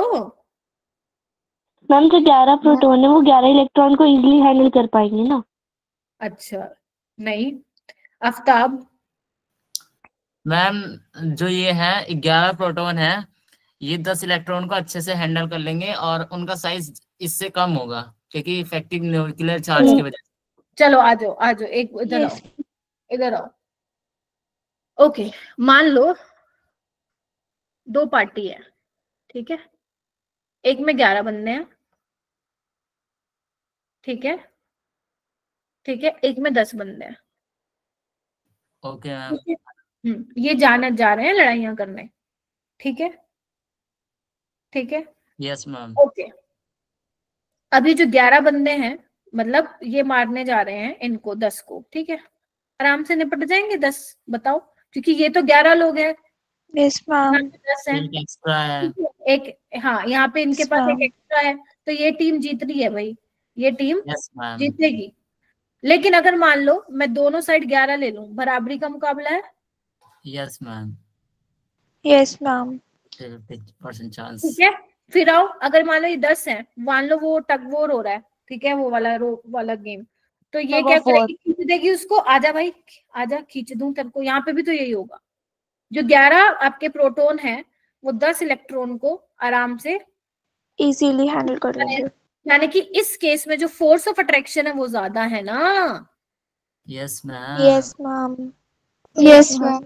इस केस में इफेक्टिव न्यूक्लियर चार्ज ज्यादा है ना, और अगर इफेक्टिव न्यूक्लियर चार्ज ज्यादा है, फोर्स ऑफ अट्रैक्शन ज्यादा है, तो साइज छोटा हो गया ना। Yes yes ma'am. मैम। क्योंकि यहाँ पे 11 प्रोटॉन थे, 11 इलेक्ट्रॉन थे, यहाँ पे हमने एक इलेक्ट्रॉन निकाल दिया है, निकाल दिया तो बढ़ गया ना ओवरऑल उसका इफेक्टिव न्यूक्लियर चार्ज, चार्ज ज्यादा हो गया ना उसके ऊपर, बोलो, मतलब पॉजिटिव चार्ज ज्यादा हो गया। इफेक्टिव न्यूक्लियर चार्ज बढ़ गया है, तो यहाँ पे भी 11 प्रोटॉन है, यहाँ पे भी 11 प्रोटॉन, यहाँ पे लेकिन क्या हुआ, एक इलेक्ट्रॉन कम इलेक्ट्रॉन हो गए। हम इलेक्ट्रॉन। तो बताएगा, मैं तो आजा तेरे को आराम से खींच लूंगा, फोर्स ऑफ अट्रैक्शन ज्यादा, इफेक्टिव न्यूक्लियर चार्ज ज्यादा, साइज छोटा हो जाएगा। कब, जब मैं बात कर रही हूँ कैटायन की और उसके पेरेंट एटम को कंपेयर कर रही हूँ। और यही अगर मान लो मैं अनायन में करूं, जैसे एक क्लोरीन है, एक Cl नेगेटिव है, क्लोरीन में 17 इलेक्ट्रॉन 17 प्रोटॉन है, जबकि यहाँ पे 17 प्रोटॉन है और 18 इलेक्ट्रॉन है, यहाँ पे नंबर ऑफ इलेक्ट्रॉन ज्यादा है, धक्का मुक्की ज्यादा है, इलेक्ट्रॉन क्लाउड एक्सपेंड हो जाएगा, साइज बढ़ जाएगा, ऐसे समझ लो या तो। Yes ma'am. Yes ma'am. तो यहाँ पे फोर्स ऑफ अट्रैक्शन कम होगा एज कंपेयर टू इतना, क्योंकि यहाँ पे इलेक्ट्रॉन बढ़ गए ना। Yes ma'am. Yes ma'am, opposite हो जाएगा। तो साइज किसका हो जाएगा बड़ा, Cl नेगेटिव का। Cl minus. क्लियर है ये दो बातें। तो तुम्हें अपने नोट्स में Yes, क्या ma'am. लिखना है, तुम्हें सिर्फ अपने नोट्स में लिखना है ये लाइन, रीजन, ये पॉइंट, रीजन, बस। हाँ मुस्कान, मैम Cl माइनस का, हाँ बोलो। मैम जो Cl माइनस है उसका साइज कैसे बड़ा होगा? एक बात बताओ, 17 इलेक्ट्रॉन 17 प्रोटॉन को आराम से संभाल सकते हैं, इनमें ज्यादा फोर्स ऑफ अट्रैक्शन होगा, इसमें कम हो पाएगा, बिकॉज यहाँ पे देखो ना इलेक्ट्रॉन ज्यादा यस है, मैम 18 इलेक्ट्रॉन है। इलेक्ट्रॉन ज्यादा है, मतलब धक्का मुक्की ज्यादा होगी, धक्का मुक्की ज्यादा होगी, तो एक्चुअली में होता क्या है मैं बताती हूँ, एग्जैक्ट क्या होता है, तो मैं तुम्हें याद करवाने के लिए तरीका बता रही हूँ, होता क्या है। नंबर ऑफ इलेक्ट्रॉन ज्यादा है ना, नंबर ऑफ इलेक्ट्रॉन ज्यादा है तो रिपल्शन होगी, रिपल्शन से क्या होती है, धक्का मुक्की होती है, और यहाँ से क्या होता है, जो इलेक्ट्रॉन क्लाउड है वो एक्सपेंड हो जाता है, जिसकी वजह से मैं बोल रही हूँ जो साइज है Cl नेगेटिव का वो ज्यादा होता है एज कंपेयर टू Cl, ठीक है। Okay ma'am. जो अनायनिक वाला पार्ट है, मतलब जो आपका ये है रेडियस जो अनायन की है वो ज्यादा होती है पेरेंट एटम से, ठीक है। यहाँ पे 17 प्रोटॉन और 18, देखो ना बेचारे के पास कितने का न्यूक्लियर चार्ज है, 17, खींचने के लिए कितने इलेक्ट्रॉन है, 18 ही तो है, 18। और वहां पे कहते हैं Yes, 17 ma'am. मैं खींच रही हूँ, यहाँ पे कहते हैं यार मेरे से नहीं हो पाएगा, मेरे को दिक्कत हो रही है, तो फोर्स ऑफ अट्रैक्शन नहीं है इतना, अगर मैं इसके कंपैरिजन में बात करूँ नहीं है, तो साइज बड़ा हो जाएगा Cl नेगेटिव का, ठीक है। ओके। Yes ma'am. ये वाला क्वेश्चन करो।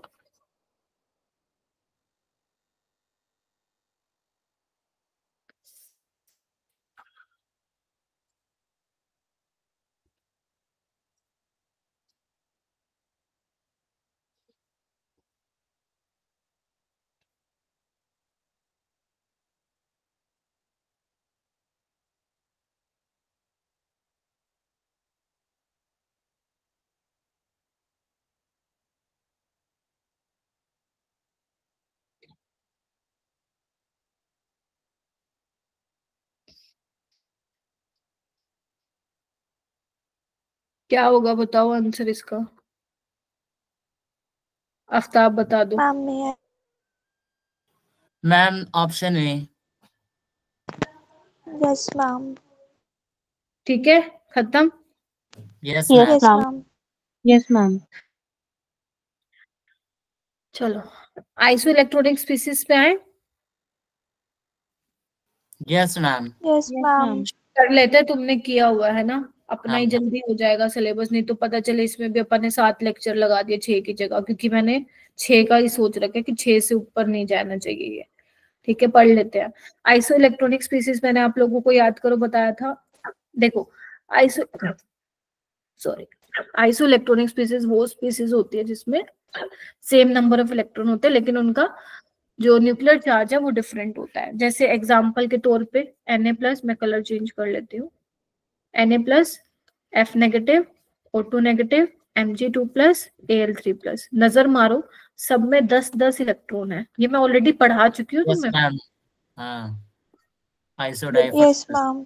हाँ आइसो इलेक्ट्रॉनिक में पढ़ा था, आइसो डायफर तो अलग होता है मेरा बेटा। मैडम, वो आपने बताया था ना बीच में ही, आपने से हाँ पहले। वहीं पे ही आता है। तो अब यहाँ पे देखो, लेकिन न्यूक्लियर चार्ज सबका अलग है। इसका इसके ऊपर +11 का, इस पे +9 का, +8 का, इस पे 12 का और इस पे 13 का। इलेक्ट्रॉन सेम है बट न्यूक्लियर चार्ज डिफरेंट है। ठीक है, ऐसे वाले स्पीसीज क्या होते हैं हमारे पास? Isoelectronic species. Isoelectronic species. लेकिन अगर हमें मान लो इनका साइज बताना हो, तो यहाँ पे हेडिंग डालो, मतलब हेडिंग क्या, पॉइंट बना के लिखो 4 आइसो इलेक्ट्रॉनिक स्पीसीज लिखो।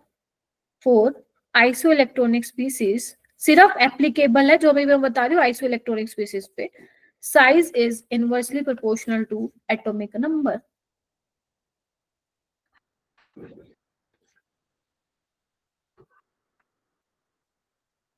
ठीक है, लिखो साइज है, मतलब size is directly inversely proportional to atomic number. ठीक है, और पॉइंट्स और भी लिखवा देती हूँ, एक बार लिख लो। ये सिर्फ किसके लिए बोल रही हूँ मैं? आइसो इलेक्ट्रॉनिक स्पीसीज के लिए। लिखो more the positive charge, more the positive charge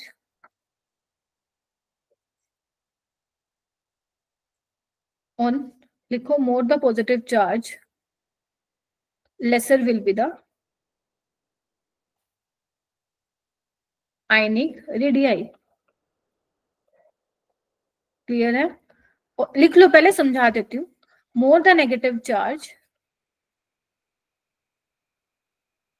किस पे? जो आपकी स्पीसीज होगी उस पे बात कर रही हूँ। लिख भी लो यहाँ पे ऑन स्पीसीज।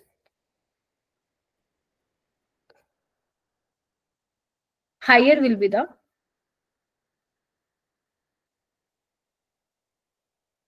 Ionic radii. देखना चाहोगे ऐसा क्यों होता है? पहले लिख लो, लिख लो, लिख लो, फिर सवाल करवाऊंगी। नहीं, सवाल बाद में ही करेंगे, पहले लिख लो। मैम मम्मी फर्स्ट पॉइंट में मोर द चार्ज की बात क्या लिखा है? More the positive charge on species, lesser will be the ionic radii. More the negative charge on species, higher will be the ionic radii. Now the concept behind this. Trick तो बता दी, ये तो हो गया रट्टा वाली बात, मतलब जो तुम्हारे पेपर में तुम अप्लाई करोगे क्वेश्चन करते टाइम या असाइनमेंट में या कुछ। लेकिन रीजन सुनो इसका, इधर आओ। अगर मान लो मेरे पास ये है Na+, Mg2+, Al3+ और O2-, मैं इन चारों का एग्जाम्पल लेती हूँ। मुझे ध्यान से बताना, इस पे +11 का है न्यूक्लियर चार्ज, इस पे +12 का, +13 का, और इस पे है बोलो 8 का। 8 का। लेकिन इसमें 10 इलेक्ट्रॉन 10 इलेक्ट्रॉन 10 इलेक्ट्रॉन 10 इलेक्ट्रॉन। इधर आओ, यहाँ पे 8 बंदे 10 को संभाल रहे हैं, यहाँ पे 11 बंदे 10 को संभाल रहे हैं, यहाँ 12 बंदे 10 को संभाल रहे हैं, यहाँ पे 13 बंदे 10 को संभाल रहे हैं। कौन आसानी से संभाल पाएगा? जो ज्यादा 13 बंदे 10 को संभाल रहे हैं। 13 बंदे आराम से संभाल लेंगे 10। पहले 13 सारे बंदे मुझे बोल दो मतलब चैट बॉक्स में या माइक अनम्यूट करके 1 by 1 कि अगर तुम्हें लग रहा है कि 13 बंदे 10 को आराम से कैटर कर पाएंगे तो मुझे जरा थम्स अप दे दीजिए या फिर चैट बॉक्स में लिख दीजिए। बस मुझे ये बता दो, खत्म मेरा काम। यस, 13 बंदे इजिली हैंडल कर पाएंगे, यानी कि एल्यूमिनियम +3 में जो फोर्स ऑफ अट्रैक्शन है वो बोलो बोलो ज्यादा होगा, ज्यादा होगा। साइज क्या होगा? डिक्रीज होगा, डिक्रीज हो जाएगा। तो अगर मुझे साइज का ऑर्डर लगाना हो तो एल्यूमिनियम का सबसे छोटा, फिर मैग्नीशियम का छोटा, फिर सोडियम का छोटा और सबसे बड़ा ऑक्सीजन का। बट जो ये मैं कहानी बोल रही हूँ, this is applicable only for isoelectronic species. तभी मैंने बोला जितना ज्यादा positive charge lesser will be the ionic radii. Can you see the example? More the negative charge higher will be the ionic radii. ये याद करना, ये करो वरना ये कर लो। Size is inversely proportional to atomic number. Atomic number सबसे छोटा ऑक्सीजन का, तो देखो साइज सबसे बड़ा वही है। But this is applicable only for isoelectronic. अंट शंट किसी भी जगह मत लगा के आ जाना, ठीक है? Okay ma'am. बस वही आज इतना ही करेंगे, बहुत पढ़ा दिया, बाकी बाद में करेंगे। आज बस इतना ही पढ़ लो और अपने टेस्ट की तैयारी कर लो। होमवर्क वैसे मैंने दे दिया है, ठीक है, आंसर की भी डाल दी है। जो होमवर्क में जो क्वेश्चन मैंने मतलब लाइक जितना मैंने पढ़ा दिया उसी टॉपिक से जितने होंगे कर लेना, बाकी छोड़ देना, ठीक है? Okay ma'am. Okay ma'am. इतना बहुत है। Okay ma'am.